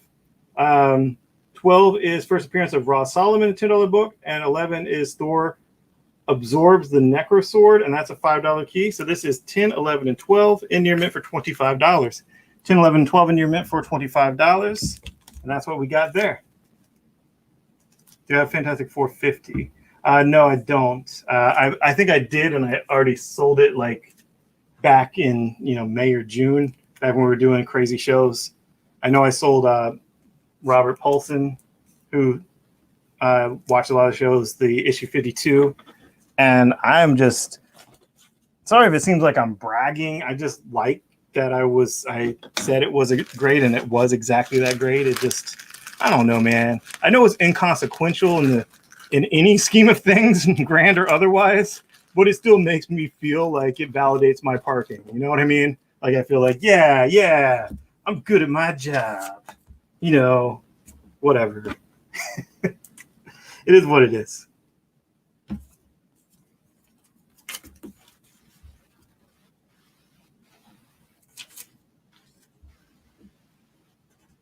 And I have this Batman Incorporated combo pack. The combo pack is rare. It was a different cover, different colored cover. It had a digital code inside. And this one, the cover being red like this, is unique to the combo pack. This combo pack cover actually has a lot more value jump than the other ones. And that is $15. I do have more than one. I know that they price it that way probably because they saw it on Key Collector or eBay. I know that it was rare. Some of those combo covers really do have more value than the standard covers because they were much more scarce. So anyway, this is that Robin RIP. And other than that, it's a cool take on that Alex Ross Batman RIP cover. And that cover was all like blue, and this one's all red on the combo one. Just makes it much better companion piece to the other one, being that it's, one's red and the other one's blue. So that's what I was talking about. I had a point. So this one sold for $8.50 to Mr. Schiefer.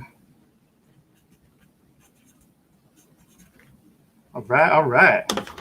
Good times. So that is fun. I have the Fix 1 and 2 in near mint.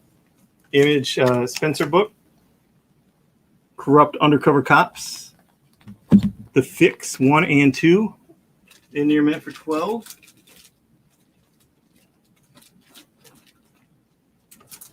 Yes, I like some of this stuff a lot. This is my jam. Love these Transformer books. So I have Transformers number 11. It is the first appearance of Jetfire, aka Skyfire. Also has Cliff Jumper on the cover and what I don't know because the coloring. Coloring makes it look like Hound, but I don't know. But that's your Jetfire, that Veritech. He's in the new Netflix show, one of the more prominent characters. And that is $9. Taking that down. Can I get 19 through? Are you going to have for this week? Our other Beta Ray. You know, I didn't even talk to him about that. I'll text him right now. I will text him right now. All right, Ryan, I will get this for you. This is, yeah, it's like it looks like Hound, but not necessarily like the doesn't necessarily look like he transforms into like some kind of Jeep. It's a little weird, but yeah, the green color and the side rocket thingy is Hound. Pomeroy.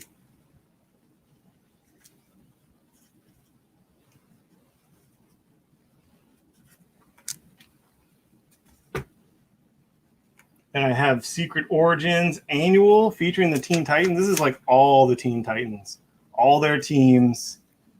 Beautiful copy, great artists. George Perez.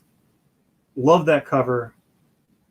See the Fab Five. You see Dick Grayson in different incarnations being the what ties it all together. And then you see the East and the West Titans.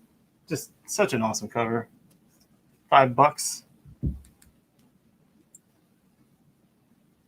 19, 22, not 10, 11. Oh, dude. I didn't know that I had more than one out at the time. Let's see what I got here. This is why I need someone else here. So this is the 16 through 22. This is the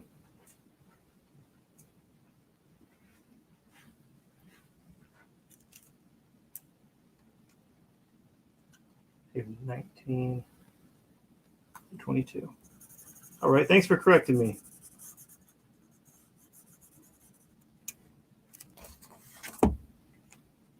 I have Identity Crisis 1 through 7. All these Michael Turner covers, like what he did with the lighting on issue 4. It's all like lit by the lasso. That's kind of cool. This is 1 through 7 for $20. All 1 through 7 for $20. Put that on here.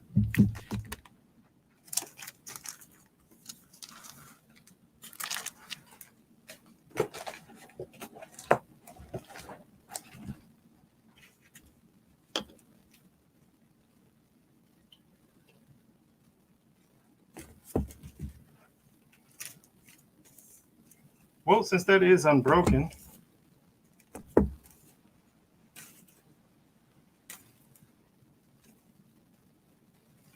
through 22, and the keys. I mean, that includes the keys that I really priced the price from the $30 issue 19 key specifically, and then the other key is issue 20. So 19, 20, 21, 22.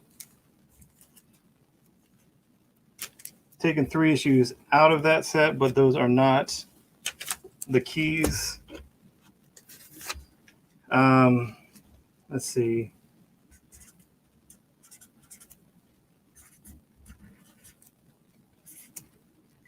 to make the deal sweet, would you do 30 on the ones you wanted, 19 through 22? Would you do 30 on those? Ryan. Pomeroy specifically. Who is messaging? Oh, crap. Forgot.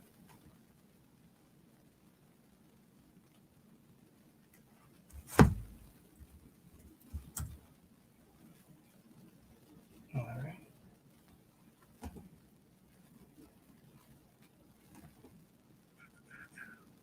He left my producer left just the Facebook thing open and not the thing with the StreamYard comments. That's on this screen over here, which I'm not. It's too far away to really see. I was just using that for the what I look like.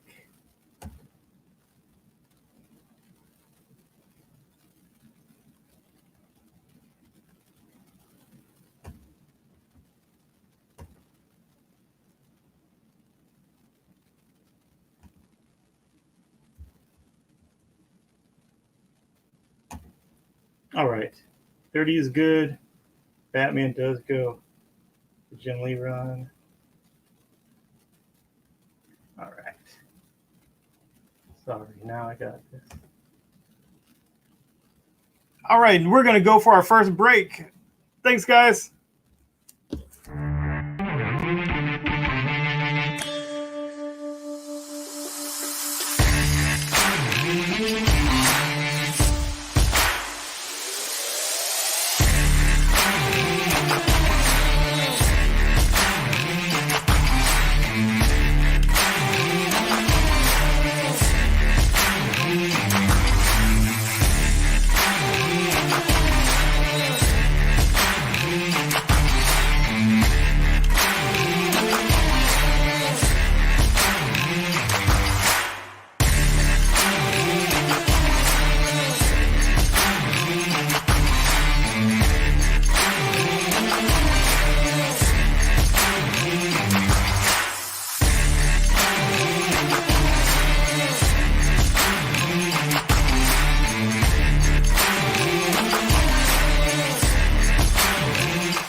To be continued. 3 little words that hold the secret to the next great story. 3 words that will thrill you, confound you, give life to new possibilities. Every variation of To Be Continued is a promise of adventure, a promise of excitement, a promise of unseen wonders and unexplored worlds. A promise that every issue you read makes you a part of a never-ending journey. And behind every page, there will be an unopened door waiting for you. This story to be continued at your local comic book shop today. Visit comicshoplocator.com today.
Beautiful day. Just gonna jaywalk across Spring Garden. Yeah. I I grew up by the library, next to Winston Churchill, eating pizza every day like some Ninja Turtles. The kid who burgles from St. Pat's to Gus's Pub at the Public Gardens, feeding ducks by the spud. What's up, cuz? A Grace baby in the place, y'all. And like Glace Bay, he loves baseball. From the Commons to the Wanderers grounds, and you know I feel weird when no water's around. Down at the harbor front where I used to dishwash. Before I quit to get a job pulling rickshaws, I was spitting raw, just a kid from the peninsula. You might have seen picking up liquor on Agricola. The particular deliverer of the Mail Star, hopping fences, hanging out at the rail yard or a pier, just watching the harbor hop and feeling fat like Miller's old barbershop.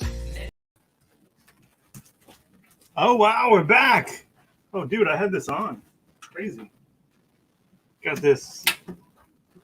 What the heck? Flux capacitor. And I can make it go faster. I think this is like the slowest setting. Shield eyes from light. Okay. Cool. All right. So I put out a few other things. I saw that Mike Acevedo claimed the Titan Secret Origins with that awesome cover for $5. And I put another Titans $5 one shot up there in the same spot. Just, you know, why not? Is what it is, you know? What you gonna do?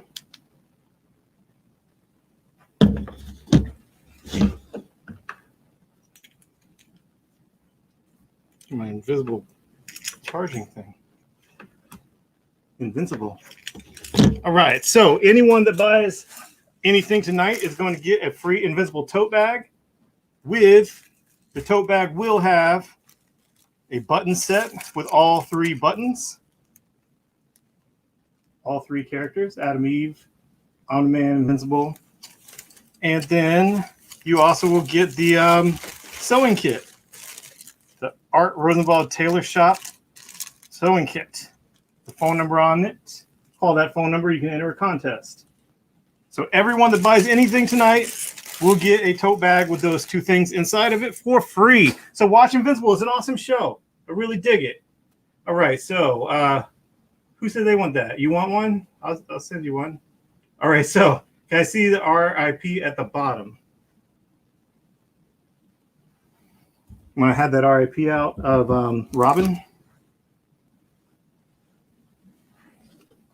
I had this out for $15. It's the issue 8 digital, combo copy, but only that had this red cover that is so iconic looking. It looks a lot more like the thing it's homaging, the Batman RIP blue cover Alex Ross. So there's that. Greg Kaysen wants that Titans, and I have a Thor call on both of those. And I just need the. Keep asking you. Yeah, I hear you, Ryan, but I also see that Roy Ugarte called both. Got to sit in the car. Oh yeah, I got in the car too once at a con, and they had it was for some kind of charity, and I was on the side on that hoverboard. It was awesome. It was truly worth the money, and the money went to charity anyway. But I'm not implying you had to pay, but I had to pay, but it was for charity. All right, so I have Ugarte for this. And I have Thor 10 through 12 for Ivan, Roman. And I got Kaysen. What's up, buddy? On Teen Titans. I guess that's what cleared the board right now. I have Invincible 300 signed by Ryan Otley. 100 Invincible 100 signed by Ryan Otley for $30. I have Introducing the Pretenders. That's right, the first appearance of the Pretenders, issue 40 of Transformers. Look at that, Headmasters up in that corner box. $5. And I don't know if I put out this Dick Tracy Dead or Alive. $4. Love that cover. I have a real soft spot for that style, that all red, Oming, J Bone, that type of style. Darwin Cook, Yes, I just have a real soft spot for that style. That Michael Cho, love it.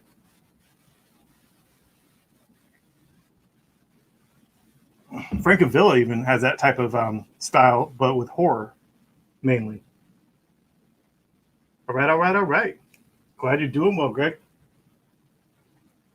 What else do I have? I guess this is a book I put out. And then I had Joey on one of these Batman Incorporated covers.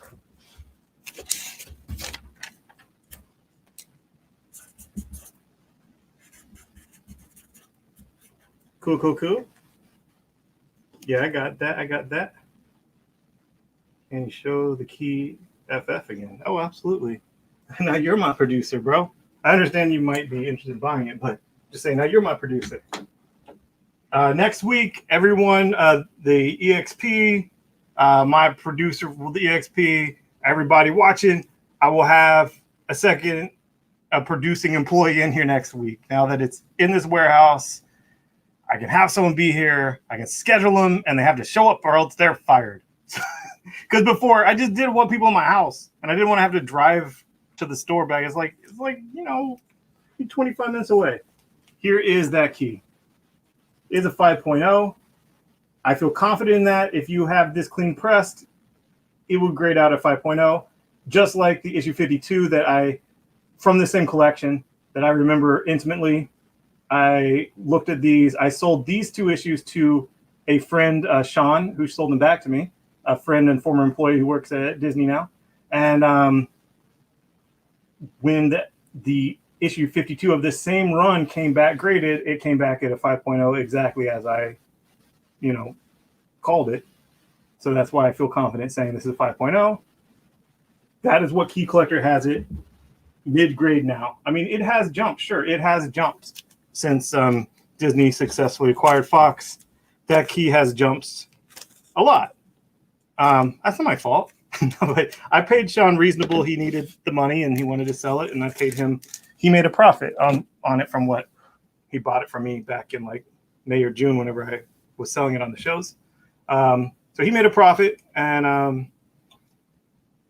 it's gone up. So boom, I have that. That is what I'm asking, because I could easily get it graded. I'm just kind of bottlenecked on that right now. I sent out books a week or 2 ago. I haven't gotten them back yet. I don't expect them back yet, but I'm saying I don't have them back yet. And that was a short box of books, tying up a lot of funds. I'm excited about the books, but if I don't have to send them and if I can recoup the money from what I paid Sean sooner than that, that's wonderful. I put it in something else. So that's why I had it out here.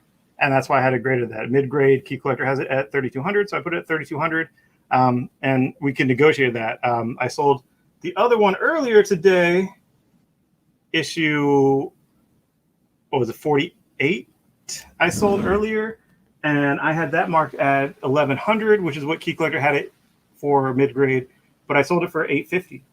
So that happened here. What's up, Sean? That is Sean that sold it. So if someone wants to make an offer, I would entertain offers. Obviously, I entertained an offer on one I had for 1,100, and I took 850. So that is that's a thing that happened. People that were watching the show saw it. So anyway, I would take an offer. I also have this key. I still have some of these left. 9.8. I still have some. I have not listed a single one on eBay. I sold a couple raw on eBay before I had some graded, way back, and I think I got like $800 for them raw. I've seen them sell on eBay for $3,000. I've seen them sell on eBay for $2,000. I've seen them sell for, I think our best offer, we don't know, at like $1,500. I know Key had it raw at like 800 or 900, and I just put 1,000. I have sold it recently for 900, but for regulars, either show regulars or shop regulars, because I'm not itching to sell them. If I was, I would put them on eBay. I'm not itching to sell them. I really feel they're going to go up more because, you know, nothing's been announced about the show or live action or cartoon or whatever is coming from it, which of course something's coming from it. That's part of why Bad Idea exists. It's part of the business model. It's part of what Dinesh has planned. I'm not saying this on the record. I'm saying this is like, I know, come on. That's part of the whole deal. So anyway, that's why I had that up. Once GameStop goes to noon, I understand, man. I understand. It's cool. That's my boy Sean.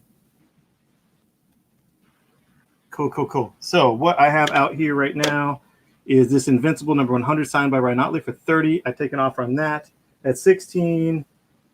Oh no, it's not through 19. What in the world? 19 sold in that other set. That was one of the keys. This is 16, 17, and 18 for $10. 16, 17, and 18 for $10. Not even cover price. And then this is a 5.0 mid-grade, solidly mid, 48, which is the first, what's his name? Oh yeah, Silver Surfer, and the first cameo of Galactus. Surfer is the Herald, and Galactus is the, you know, the doom, the annihilation that, you know, the Harbinger heralds. So that is a book that has been going up and up and up. And if someone, maybe someone doesn't want to claim something that high publicly, you know, because they might have someone watching they owe money to, or they might have someone watching they have promised not to spend so much on comics with or something. If someone wants to private message me an offer, I still have charge on my phone.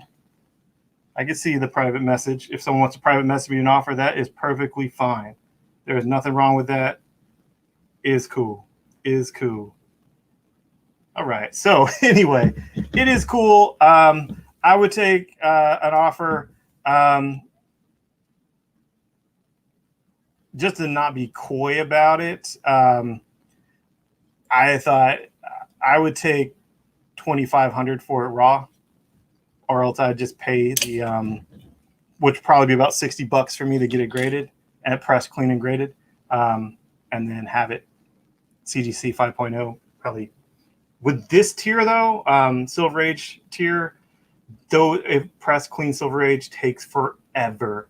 I waited so long for my Green Lanterns, my Silver Age Green Lanterns, and my buddy Nino for his Warlock keys. Just so, but you know, it's worth it. It just takes a long time if you're talking about cash flow and recouping money to invest in the next big collection. Because I like buying big collections. I have like a love-hate relationship with that. It's fun. It's awesome. It's crazy, but it's a lot of work and it's a lot of outlay of cash. Here it is, next week's Batman Catwoman issue 4. This is the Jim Lee variant cover, and it is just the cover price of $5. The cover price of $5. That's next week's Batman Catwoman. Oh, for $100, I had the Battle Shell. Yeah. Ninja Turtles Battle Shell, the Turtles Armored Attack Truck.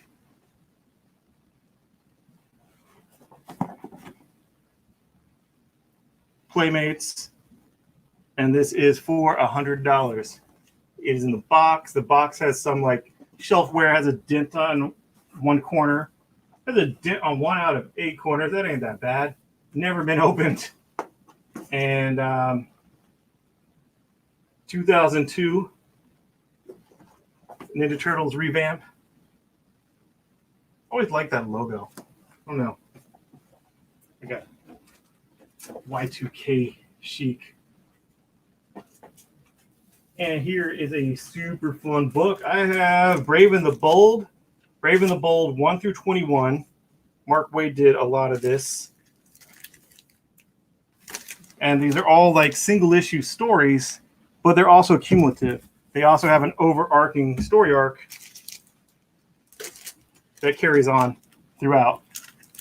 So they're all like some wackadoo stuff like Supergirl Lobo, Batman Legion of Superheroes. Oh, I remember reading this one. Flash, Doom Patrol, super fun. Silver Agey. So this is an Unbroken Run. That's a cool issue. Superman, Catwoman.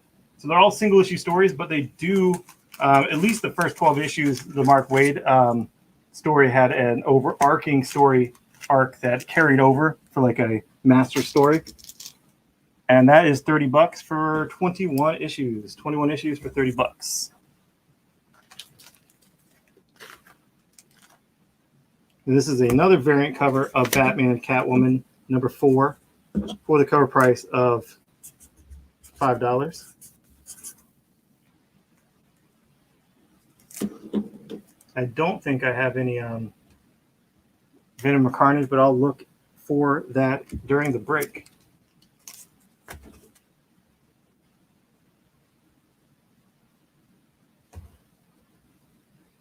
All right. So if anyone wants to make offer on things that aren't not the New Week books, those are cover price of $5, and that's only the Bat Catwoman 4.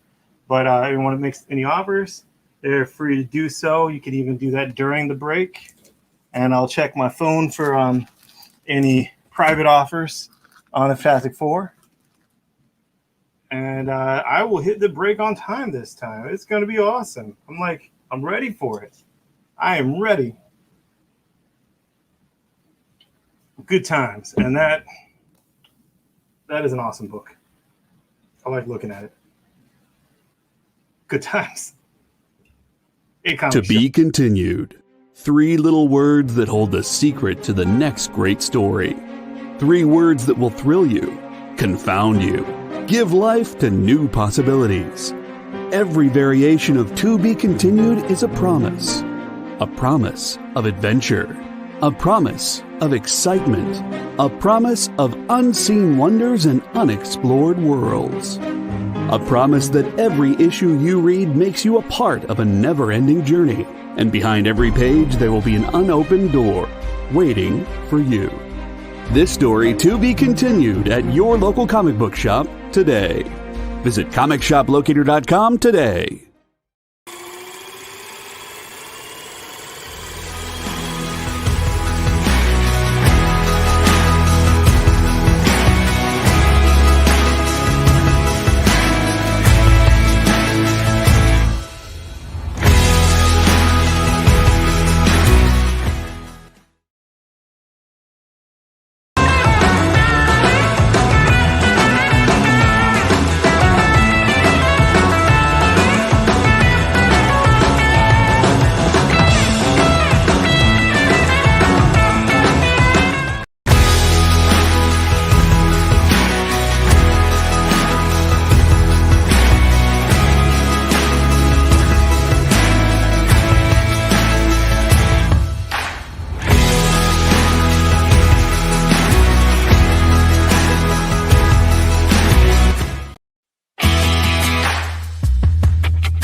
Beautiful day.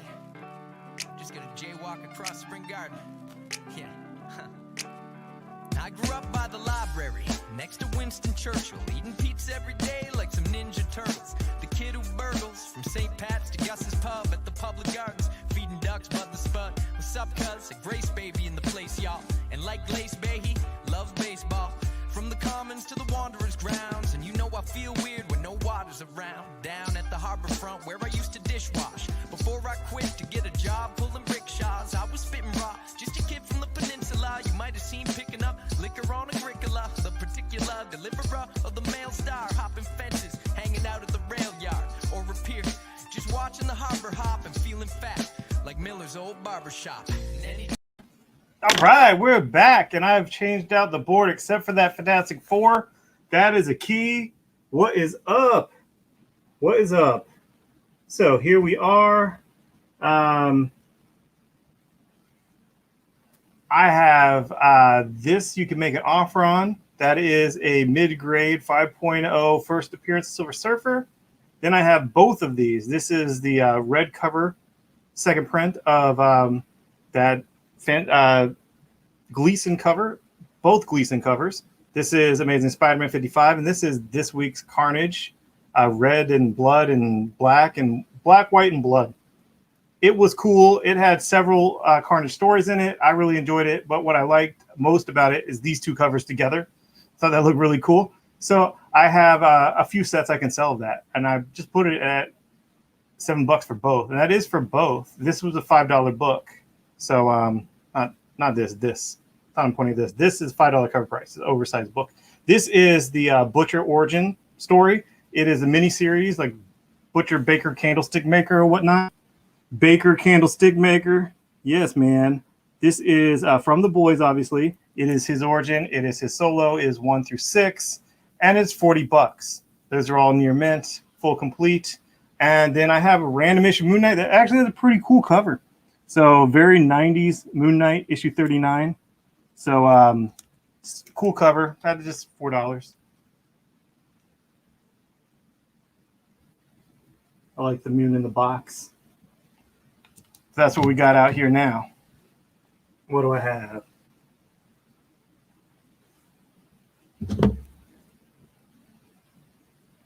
Alan Gill. Come on, buddy.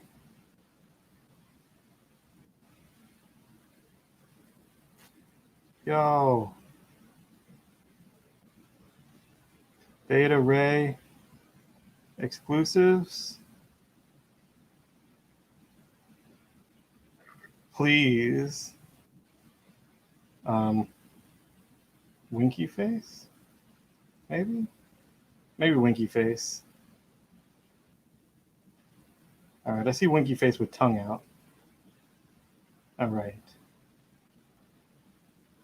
Yeah, so yeah, they shipped out late, so we're not going to get them this week. We won't have them until next week. But I can get some? Yes. Please. Nice. All right, yeah, I'm getting some. He just says they don't have them yet because of some snafu, but they should have them next week. So don't worry, you can get them from me and not Alan. Ha ha. No, we're boys. Love that guy. So you got Moon Knight sold. Thanks, you guys, for following up on that that Beta Ray bill. Alan's just a really busy guy, you know. Like I'm like that too sometimes. Like, of course, I have plenty, sure, but I didn't think to tell you because when we did interact, it was just stupid memes and dumb jokes and making fun of that one retailer we both don't like. Stuff like that, you know, important stuff. So did anyone take me up on that offer of both? This is both. This is both of these. Both for $7. This $4 issue and the $5 issue. Complimentary covers, you know. It's both Gleason. He's doing the same web fluid look. So both of those are $7 together. This is a $5 book, so it'd be $6, $7. And this is the full mini-series Butcher Baker Candlestick Maker from the boys, 1 through 6, $40 in near mint. And then I have that Fantastic Four. So I got Aswell on a Spidey Carnage. Spidey Cone Carnage. Carne. Yes. $7 as well. Anyone want one of those as well? Would anyone like one as well? Love doing that. Stupid stuff. Oh, yeah, I was supposed to go get my phone charger during the break. Oh, well. I literally walked out there. I was like, dude, I was supposed to get something. I was like, oh yeah. I was also supposed to like text somebody. Okay, cool. So I'll take this down. That was the full run of that. But then I have these Zack Snyder variants. Got like Jim Lee and Miho. I don't know who the third one is off the top of my head. But these are all three of those variants. All three of those variants of Justice League 59 from Zack Snyder's Justice League, you know, promoting the release of the Snyder Cut.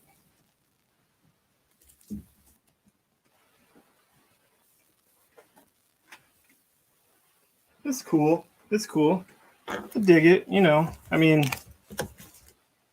it's cool. I really like Shazam. I like Aquaman, like the Wonder Woman movies. I'm not like particular about like really opinionated on. There's adaptations I like a lot. There's adaptations that leave me cold. And, you know, a lot of the DC ones are in the middle. But yeah. Shippy. What's up, guys?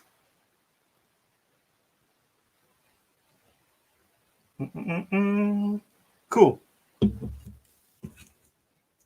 So I have all three of those. I actually have two sets I could sell of that if someone wants all three of those. I don't even have a fridge here yet. I was supposed to bring the fridge from my house and buy a new fridge for the house. So my wife would get a new fridge, and then I have a fridge at the warehouse, but we haven't actually ordered a new fridge yet. So I have no fridge because I didn't want to buy a small fridge because I was going to have a real fridge for beers and White Claws and whatnot. And food. But yeah, that's why I only have like 2 beers I brought over. Just like Snyder Cut, I mean, covered to span 3 books. I know, man. It's long, but you know, it's not bad. It's not bad. I liked it. I don't know. Invincible now. Invincible, I am highly opinionated on. I loved Invincible. Loved it. Sweet. So I have these out right now. Then I have, let's see, here's Moon Knight 41, 42, and 43. These are all of the Infinity War crossovers. This is the Moon Knight Infinity War crossovers. So I'll take this down. And this is the Infinity War crossovers of Moon Knight, 3 issues. Yo, Mark Spector, Moon Knight. Yeah, I know you know him. That boy crazy. Moon Knight, dude. Here is Tales to Astonish, Hulk, Wasp, and Hank Pym. Marvel Select. It has like a acetate cover. $5. Take this down for now. Saw that the Moon Knight got called. Randy Redmond. What's up, Randy? Good stuff.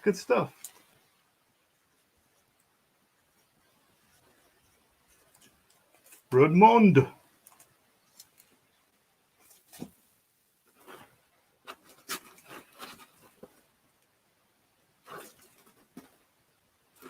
That's a cool cover, dude. Got Black Widow, Deadly Origin number 3, but it's really this cover that is why it's hot. $8. And then I got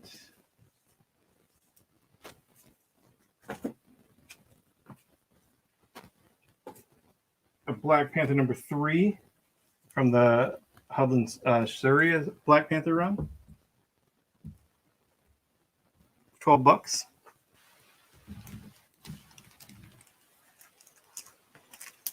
Snyder Cut. And this is 370, Batman 370 in VF. Cool alleyway aerial shot, like bird's eye view. $5 VF.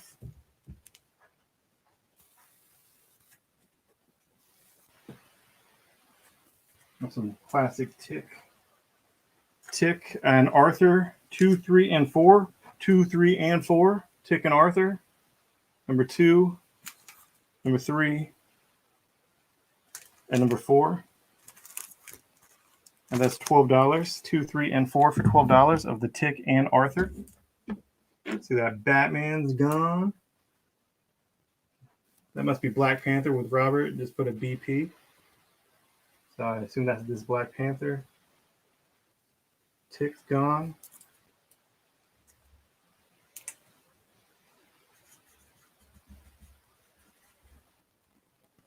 Tick is Pomeroy.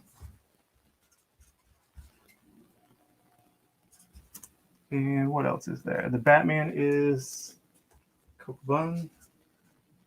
Word. Coco Bun. Got the first issue of Garth Ennis's Jimmy's Bastards. Jimmy's Bastards. Aftershock. Still just $4. $4. Love this cover. Love the colors on this. It's real vibrant. It's really crisp. It's European missions. And no, European missions isn't just them hanging out in Amsterdam. This is some serious European missions here. I mean, look at that. They got beachhead, you know? You know your mission is going to go sideways when you have like both beachhead and snake eyes, you know? Jeez Louise. Lift tickets getting the heck out of there, man. Got Glow #1. Glow #1. And that's just $4. Yearbooks there. I found more Doom Patrol recently. I know Brian went through some with you, and you already had all the issues of that. But we found more very recently that I put off to the side that Brian will probably be messing you about. Because I think some of those on your want list was in there. I don't know if it was like higher numbers, and that's why.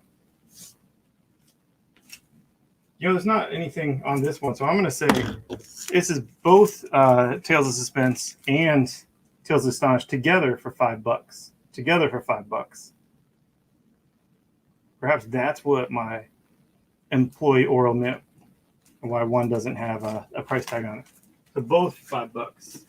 That'd be fine with me. G.I. Joe 61, like this too, man. You know Quick Kick is gonna... He's not going to make it, man. Got a bad feeling about Quick Kick.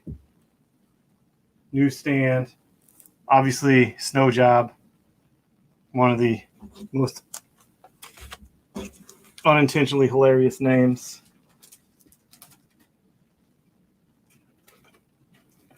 Cool, cool, cool. I got this Black Panther #1, and this is the Marvel Collector Corps like Funko Pop pack-in variant that was only if you were a part of that, and you would have had to, you know, have that subscription, get that subscription box, and there'd be one in there, just one per box. So I have that for just $4. Oh, I love this. This C-3PO one-shot, $6. See that red arm? I don't know if you remember, there was some throwaway line in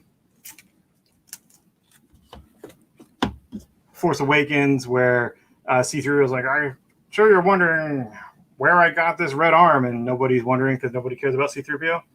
And, oh, cool. Glad you liked it. And then they don't ever tell the story of why he has a red arm, then he doesn't have it anymore. Well, that 3PO story is the story of that. And it's like Band of Brothers with droids. I swear to Christ. It's like Band of Brothers with droids. And it's the full and complete story of why he has a red arm. And that story was only told there. And it's a good one shot. And it has a cool cover. And it's sold. See, on my screen, Eddie Lasardi came in first on that. Sorry, Ryan. If I see another one, I'll let you know. It was cool, though. I enjoyed it.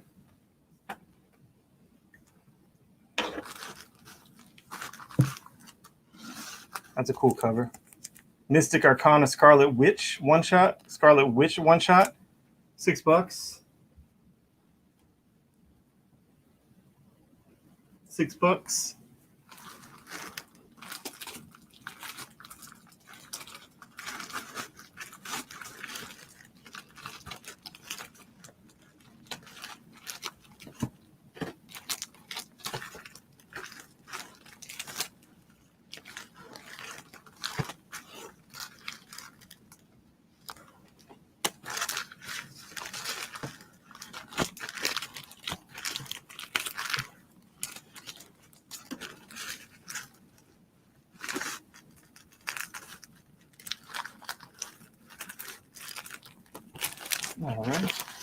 Have some cool stuff coming. Here is Venom the Hunted. It's issue 2 and 3 for $12. 2 and 3 for $12. And here I have a near mint copy of a Key who stole the trailer.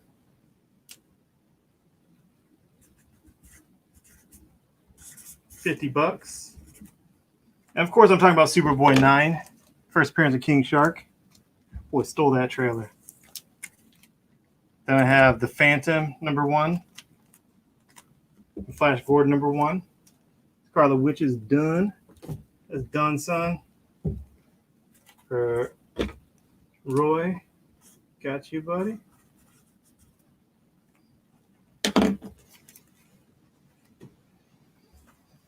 Cool.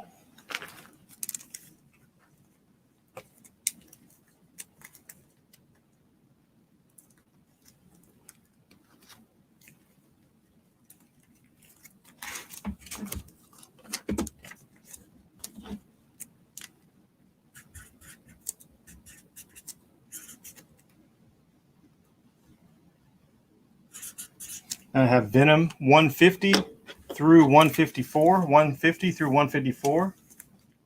That cool T-Rex cover. For $20. 150 through 154 for $20.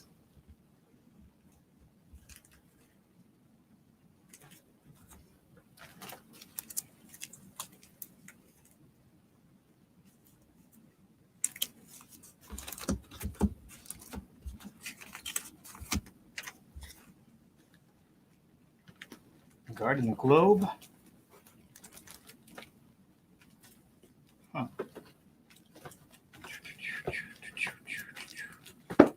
Here is Guarding the Globe. It is a Invincible spinoff.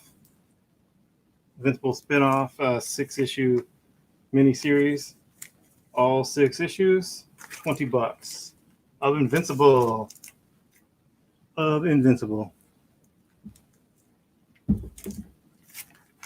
That is Invincible Universe spinoff.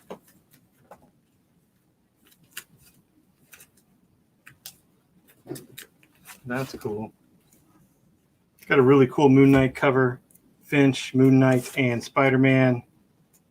$6. It's issue 7 of Moon Knight. Is $6. There it is. That is cool.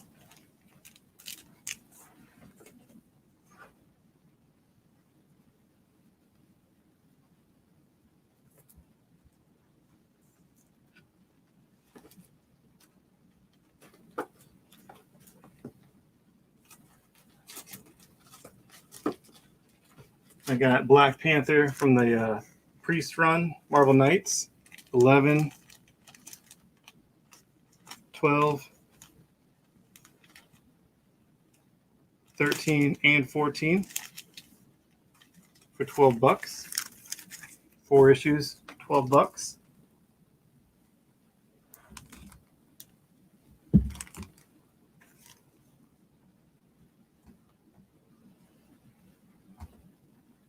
Have any questions? Want to make any offers? See if I had any offers. Pop. Oh, there's a photo.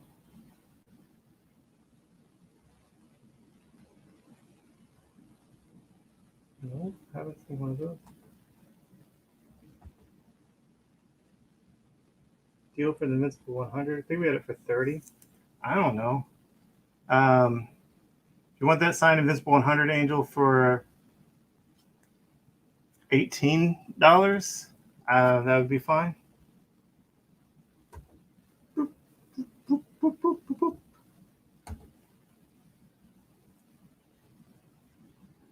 And I'll go back to the StreamYard comments. Good times. Gotcha. So I took down this Superboy first appearance of King Shark. That's on the rise, just like this first Silver Surfer. Had that for $3,000, but I would take offers on that, honestly. Someone wants to give me a lowball offer on it, even. See if we make the show more interesting. And give me a low ball offer on this. Let me entertain a low ball offer. And this is awesome cover, Moon Knight, Finch, Moon Knight, Spider-Man, $6. Nightman, yeah, I'm doing great. I'm doing great lately. Like in the last day. Just the last day. But I'll take it. I guess 2 days. Sunday, Saturday, and Sunday. I've been doing good. That's why I'm more confident. Say it's gonna stick. I'm doing great. Or at least good. At least better. I did have food poisoning from a food court. It was nuts. It was nuts, man.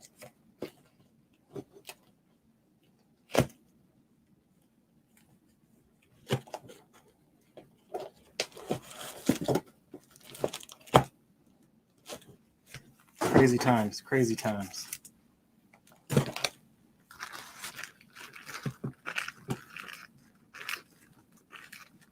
Oh, here's every Titan to be on that run on this team. This run of Titans have the Fab Five at the top.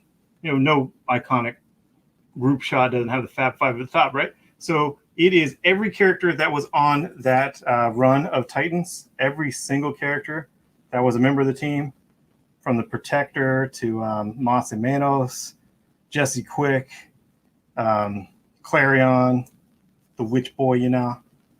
All of Lagoon Boy, every Titan that was on this 100 issue run. And this is the 1 to 10 variant of issue 100. So that's $12 near mint, 1 to 10 variant of issue 100 that has every Titan that was on that run.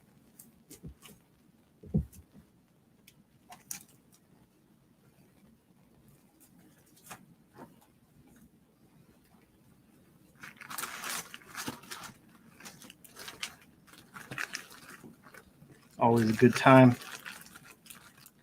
Love me some Teen Titans. Here is Watchmen number 3. Watchmen number 3, near mint, $5.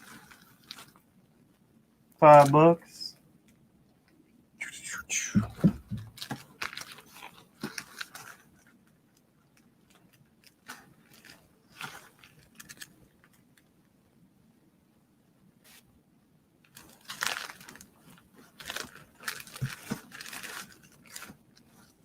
Oh, that's cool. No price tag though. Science Dog. Did anyone watch Invincible? Did anyone watch Invincible and wonder why his name was Seance Dog in that instead of Science Dog? It was Seance Dog? Similar, close. What the heck? Is it just like Kirkman likes to have like a multiversal little differences and things, you know? But Seance Dog. Or was the animation rights to Science Dog already locked up somewhere else that wasn't Amazon Prime? And that's why admittedly, I didn't read any big interviews or anything about it to know if it's already been answered. Admittedly, I didn't do that, but I was still wondering. All right, Pomeroy. What's up with Seance Dog? Why isn't it Science Dog like in the comic? Wah. No, it was cool. It looked like a dog, Doctor Strange. And here is Justice League 21. Near mint is the first team appearance of the modern Shazam family.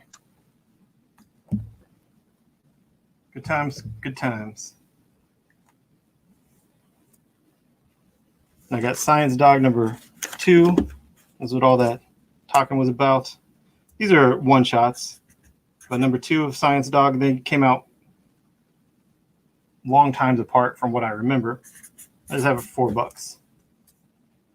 That is Science Dog number 2.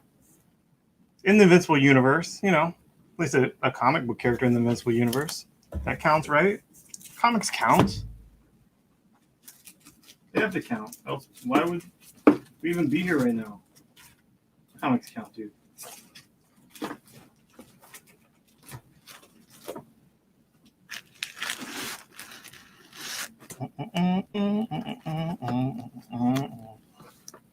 Oh, that's cool. This Tales of Suspense 1 commemorative edition. This is what Marvel was doing at the time when they had something that really sold well of a new launch, and they wanted to do a second print, but they weren't doing second prints. So like, we're not doing second prints, and we're printing to order, but they would have something that would be such a runaway hit, like Ellis's Invincible Iron Man and Brubaker's Captain America one, and they would reprint them together and call it something different. It makes a lot of sense, Tales of Suspense. And it was $4 at the time. And you got 2 full issues. You got the full issue of Captain America 1 and the full issue of Ellis's Invincible Iron Man 1, the full issue. But it wasn't a second print of either. It was a new book called Tales of Suspense Commemorative Edition. They kind of skated around their edict of print to order and no overprint, no second print, whatever. So anyway, that I had at $6. I think it's just a really cool cover too. Real nostalgic. And here is Runaways #1, the second series, still by Brian K. Vaughan. The first appearance of Victor Mancha. Isn't that Machine Kid? It's been a while since I read Runaways. I mean, I was the biggest Vaughan fan though when he came on the scene. I was reading Vaughan from like his Swamp Thing Vertigo series that didn't even feature Alec Holland, featured his daughter Teffy, which was hard sell, but that single issue Constantine story with Constantine and Teffy was just, that is, when I read that story, that's when I knew Vaughan is going somewhere. Vaughan has magic. I love Brian K. Vaughan. So anyway, this is a near mint copy of The New Mutants #13, which is the first appearance of Doug Ramsey, mutant whose star has been on the rise because of Hickman. And we are going on break.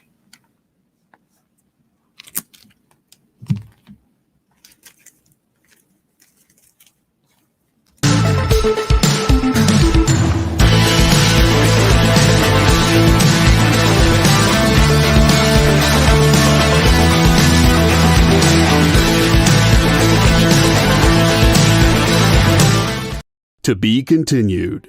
3 little words that hold the secret to the next great story. 3 words that will thrill you, confound you, give life to new possibilities. Every variation of To Be Continued is a promise of adventure, a promise of excitement, a promise of unseen wonders and unexplored worlds.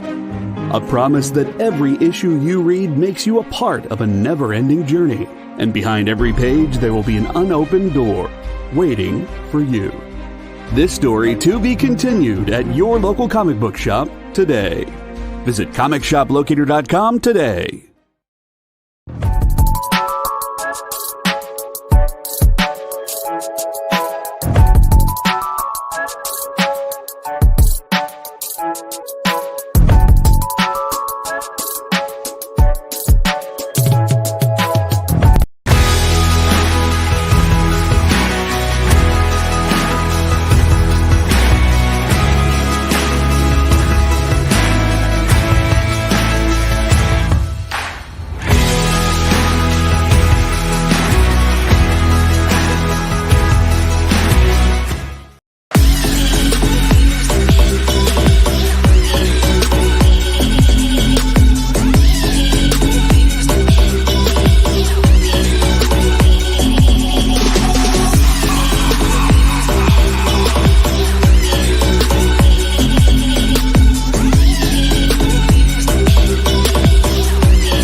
Beautiful day. Just gonna jaywalk across Spring Garden. Yeah. I grew up by the library, next to Winston Churchill, eating pizza every day like some Ninja Turtles. The kid who burgles from St. Pat's to Gus's Pub at the Public Gardens, feeding ducks by the spot. What's up, cuz? A Grace baby in the place, y'all. And like Glace Behe, loves baseball. From the commons to the wanderers' grounds. And you know I feel weird when no water's around. Down at the harbor front where I used to dishwash. Before I quit to get a job pulling rickshaws, I was spitting raw, just a kid from the peninsula. You might have seen picking up liquor on Agricola. The particular deliverer of the mail star, hopping fences, hanging out at the rail yard or a pier. Just watching the harbor hop and feeling fat like Miller's old barber shop. And anytime I need to smile or relax. What? That booster? All right, so I'm back. This is the final half hour of this show. I'm Aaron Holland from A Comic Shop. This is a comic show. We're in the warehouse. This is actually the first warehouse show. It's really chill. I really do really need an employee with me, though, to keep me on track and whatnot. Look how crazy this is, man. Look at this cape, dude. This is ridiculous. So huge and so hefty. Such a weighty figure, man. But, you know, you'd be like, yeah, that's cool and all, but I don't like that one. I like this one. I was like, oh, well, I have this one too. Pretty cool. I got this one. This one's great. Hi. The only problem is I don't have the boxes for either of them. I have, like, other hands, but I don't have the boxes. And, you know, that's a big part of the value. That's a big part of the value. But also, they're freaking cool, and I have them. So let's see. We had a $10 or $7 offer on this. And I would, oh, Thomas, I didn't see that. I will give it to him for 8 then, I guess. Sorry, man. I didn't see that. Let's see. Then I have this one, this thing, that. This is just sold off air in a private message during the break. For an undisclosed price. It's like on eBay when you see the line to the price, it's our best offer. Like, I'll do this. Dude. Let's do this. Best offer accepted. Best offer accepted on that one. Pretty freaking cool. Pretty freaking cool. Pretty freaking sweet. Yeah, I see you guys. I see you. So I accepted the best offer on that. If the guy that got it wants to say he got it, that's fine. I wasn't going to blow him up because it's a private message, but I did accept the best offer. I thought it was, it was reasonable. This is New Avengers one shot, Most Wanted one shot. Came out like in 2006 when New Avengers came out. That was like a Secret Files type of thing, more equivalent to a Secret Files by DC. We got Science Dog number 2 for $4. Boom, boom. I got the first appearance of the second Ronin. First appearance of Ronin that wasn't, that other person. The person that was relevant because of the live action. So this is issue 27. It is $10 in near mint. First Ronin. Then I have the first cover appearance of Kate in the Hawkeye costume. First cover appearance of Kate in the Hawkeye costume. It is a near mint copy of Young Avengers number 8 for $12. Young Avengers number 8 for $12. There you go. Oh, and I always loved this cover. From the second I saw this cover. Casual War Blade number 5, Civil War time featuring Wolverine. And just that cover, Wolverine's claws going through Blade's like freaking forehead. Ridiculous. It is ridiculous. I love that cover. All right, looks like this Young Avengers sold. And it was Young Avengers number 9.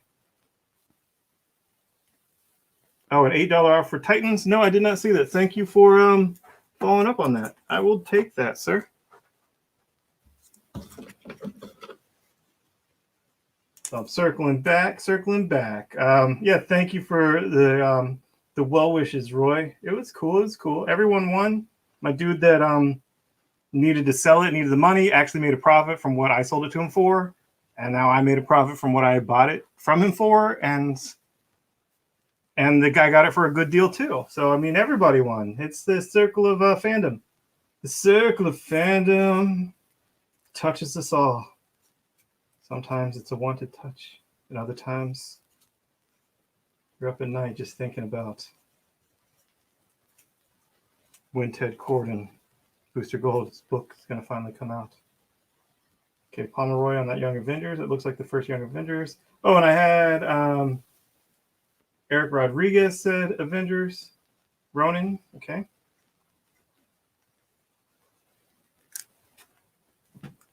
I can handle it. Third appearance of Tony and the War Machine. I just remember I love this cover. $10 key. What else was it that sold? The Ronin sold. To Eric Rodriguez.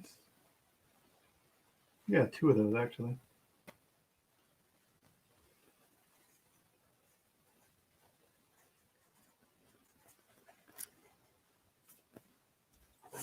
Yeah, I did. I had 2 of those. So someone else wants that. One did sell. One didn't sell. This is that Blade. Love that cover. Blade 5. Black Panther Run. What was previous on this is that Runaways. Yes. I hear the Lion King soundtrack a lot. My son and daughter just tickle that they can say like, "Hey Alexa, play You Got a Friend in Me," and just, just take over my Alexa. No, Alexa, power off. Okay, cool. Sorry about that, guys. Ooh, scrolls. I have Secret Invasion #1 near mint. Secret Invasion #1 and near mint, $18. This is a book that has been going up lately. $18. And this book hasn't gone up lately. I don't know why. It's awesome. Look at this cover. Show's been killing it. Love that. Loved episode 2. Love that therapy session. That was fun. Fun. I got Lando #1 by Charles Soule. Lando #1 by Charles Soule. That is a casual war Winter Soldier, Winter Kills one-shot by Brubaker. This is that Blade issue 5 that has that iconic cover with Wolverine. And yeah, Alexa, dude. Seriously. Ryan Palmer. I will try to remember that for that Young Avengers. I do have one at CGC right now, though. #1. I'll remember that.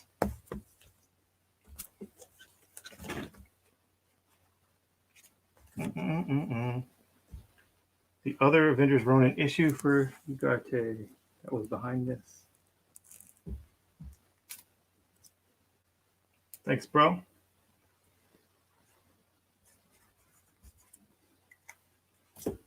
So got that. Oh yeah, got that whole Voltron. That's cool.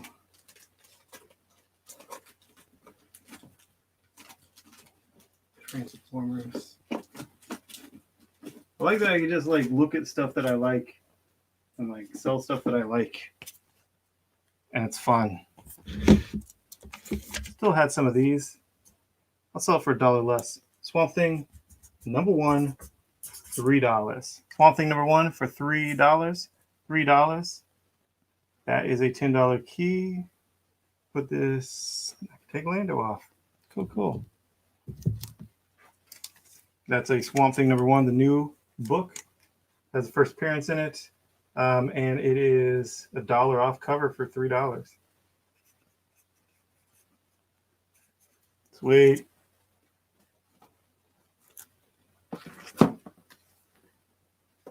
Oh, I thought this cover was sick. Just the colors and the minimalistic. And I'll just show you this cover. I just thought it was striking. It's a striking back in black Spider-Girl cover, Daughter of Spider-Man, issue 83 with Venom. But look at this cover.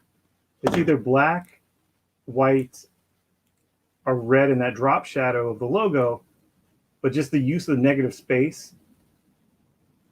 And the logo's in white. It just looks so nice. Just really caught my attention flipping through the long box.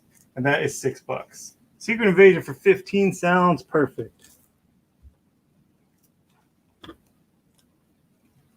Thanks for highlighting that for me. 15 to Mama Roll. Good times.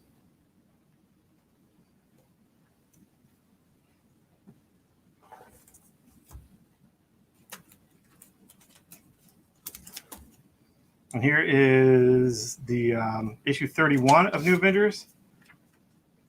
I remember thinking it was an iconic cover. It's just $4 though. remember when I saw that cover, like, whoa, that is pretty ridiculously hardcore.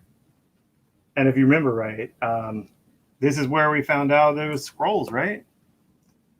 Like Elektra was like, oh, snap, she's a scroll and stuff, right? That's how I remember it. That's how I remember it. Then I have Secret Origins of Superheroes, 1978.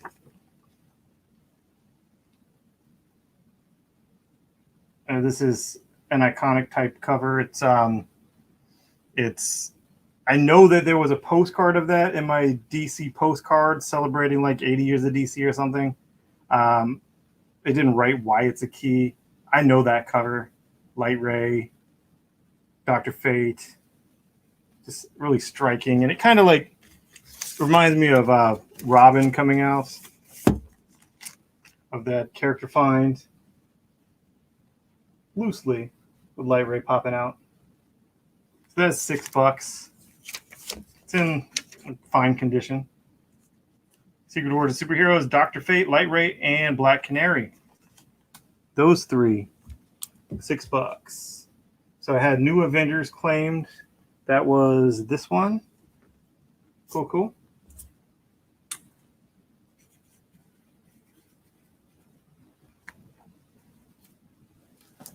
This is the Black Friday exclusive #1, Comic Book Shop Network exclusive #1. It's first print. It's exclusive. Black Friday from Scout. That is $10. $10.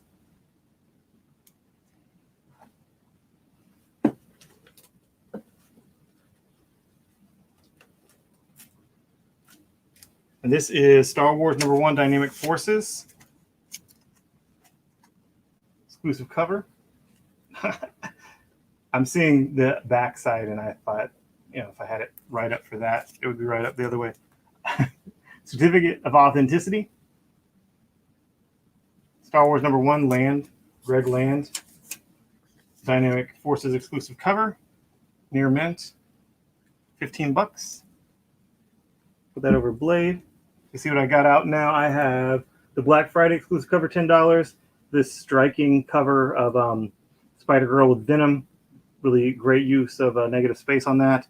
I have the Star Wars Dynamic Forces #1 for $15 with a COA. I have this Secret Origins of Superheroes. That is really cool cover. I dig it. $6. And then I have the new Swamp Thing, $1 under cover price for $3.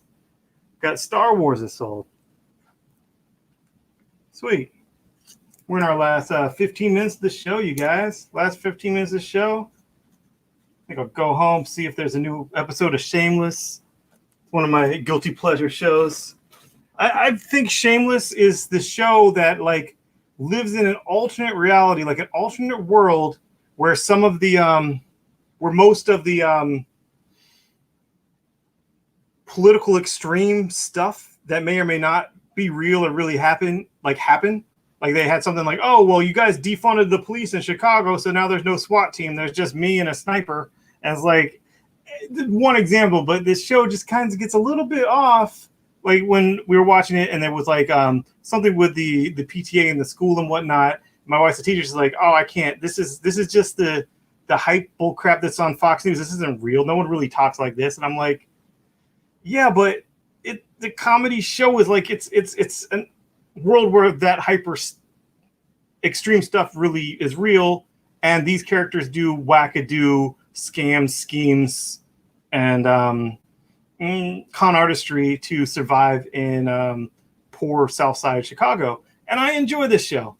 I'm not going to try to say it's anything of high caliber, but I enjoy it as a guilty pleasure.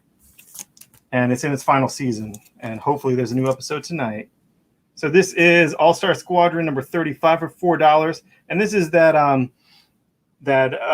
Earth X story. The Earth where the Nazis won World War II. So that is $4. This is All-Star Dies. Spoiler, it's Red Bee. All right, so anyway. Here we go.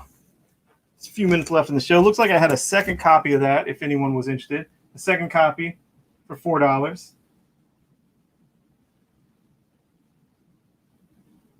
Oh, I see someone else watches Shameless. Shows a guilty pleasure. It's fun. It's ridiculous. Yes, it's absurd. This is the things that couldn't happen. Yeah, if they stole a ambulance, they couldn't keep using it without it being stolen. I don't know, but there's things that happen that you have to suspend disbelief because it's absurd. It's surreal, and I enjoy it. But it's not like overtly surreal. It's just kind of like, as you're watching, just gonna go with it. It's the final season. They can do whatever they want. All right, here we go. Invincible #1 is the Amazon Prime printing of the cover. New printing. Cool, though. I don't have that many left. I just still have it at cover price. Oh, and this, I couldn't believe I didn't sell these King in Black handbooks. So, screw it. This was a $5 book. King in Black handbook. I'm gonna sell it for $2. I'm gonna sell it for $2. You bought any King in Black books, just buy this for $2. It's the handbook. It'll be fun. Read it on the toilet. Why not? $2. I think you're supposed to read handbooks on the toilet, you know? You're not supposed to be like engaged in like a story, just getting some facts while you're, all business, handbooks and toilet reading. So anyway, if anyone wants to claim a handbook, I promise you I didn't read any of these 4 copies on the toilet, and you can have one. They are $5 cover price.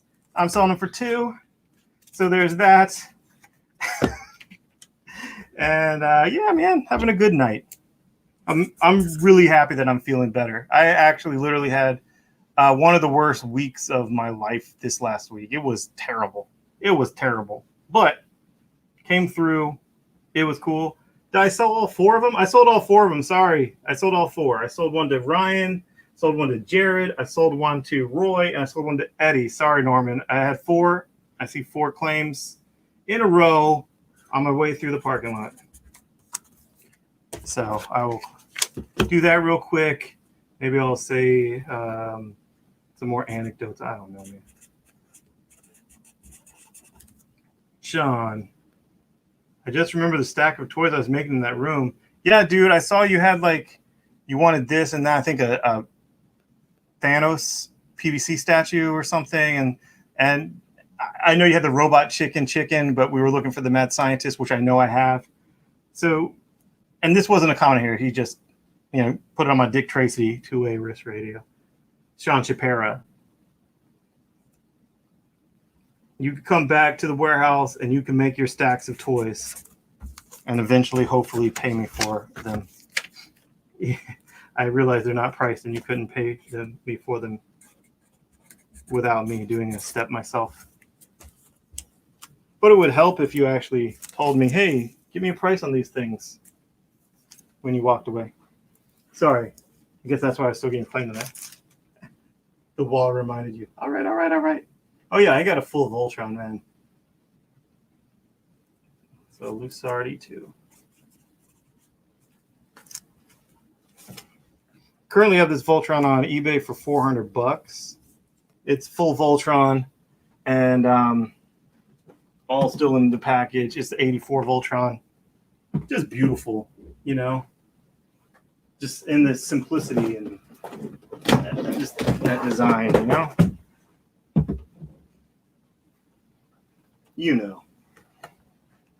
Red Lion, that one, for whatever reason, is more rare, has more value. But I'd be wanting to sell it as a set, Freaking Pidge. Green Lion is also more expensive than blue or yellow. And then, of course, I'll form the head. Black, classic black, 16-inch classic Voltron, 60 phrases. More batteries in. I actually never tried it. Oh, it says off on the top. Literally. Anyway, I think we had a list on eBay, $400 because one sold for that. with free shipping, with absolutely free shipping, because it's going to be at least $40 to ship. So yeah. I don't have any other keys near me right now. I do have a bunch coming back from CGC soon. Soon meaning like in the next 2 weeks. Not soon, but soon.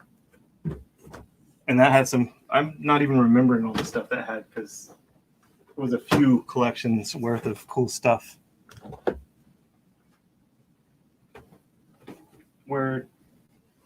This I was going to read.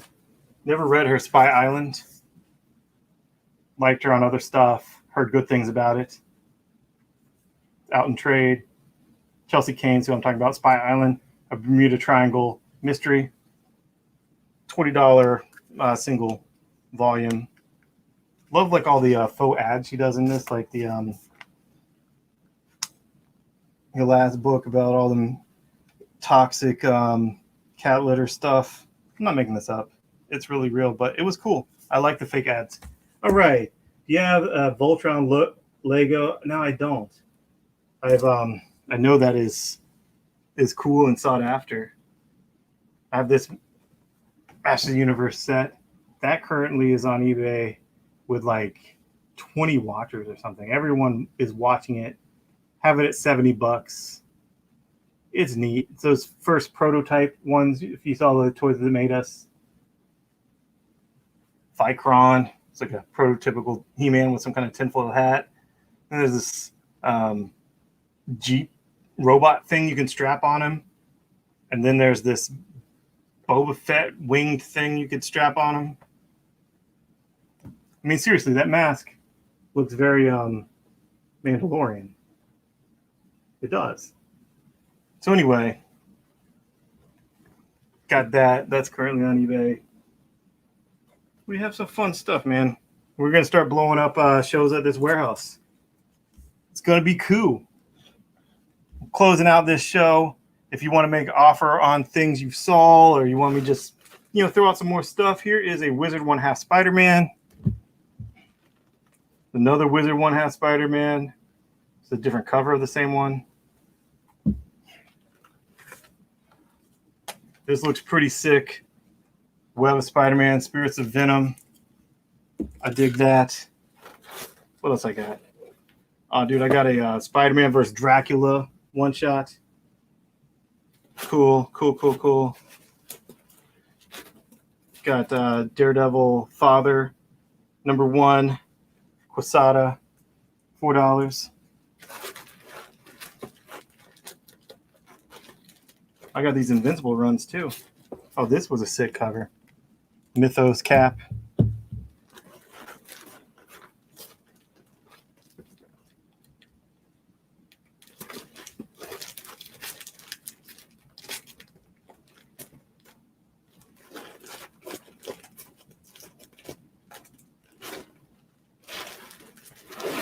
I have Invincible #112 through the finale. 112 through the finale. Run of Invincible, 112 through 144.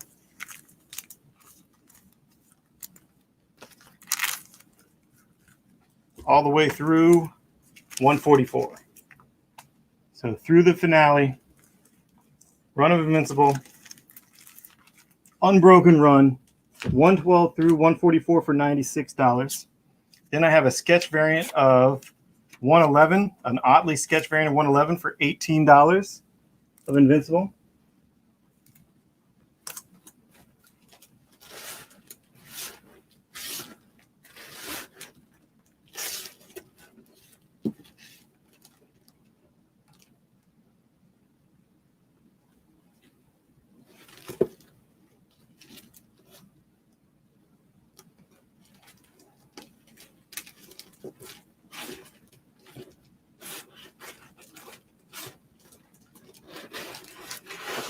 And then I have another Unbroken Run of Invincible. This is issue 81 through 109. 81 through 109 for $85. That's 81 through 109.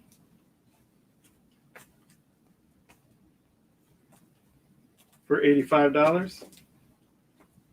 Nice run there. Has issue 100 in it, obviously, but I just came across it. Looked like a cool cover and set it. So this is 81 through 109. In near mint for 85. This is 111 through 144, the finale, for $96. And this is a sketch variant of 111. A sketch variant of 111 by Ryan Otley for $18. And if you want to make an offer on Invincible, this is an Invincible show. I'm wearing an Invincible t-shirt. I'll throw in a science dog. And I'll throw in that Garden the Globe. And you're getting a tote. A free tote. Everyone that bought something on the show will get a free Invincible tote bag. Oh, help it this way. Free Invincible tote bag with a button set. 3-button set. You know, those cool pins that are like 1.25 inches. All 3 in the set, and a Taylor Shop Art Rosenbaum sewing kit. So you'll get the sewing kit, you'll get the 3 buttons, and you'll get them in a free tote bag just for buying something on this show and only this show. And that's it, man. Invincible sketch for $10. Yeah, man. And we're out. So if you want to make any private offers or anything, go ahead and message me. Thanks for watching this show. I took the $10 offer, and we had a nice night. Yeah. Good times.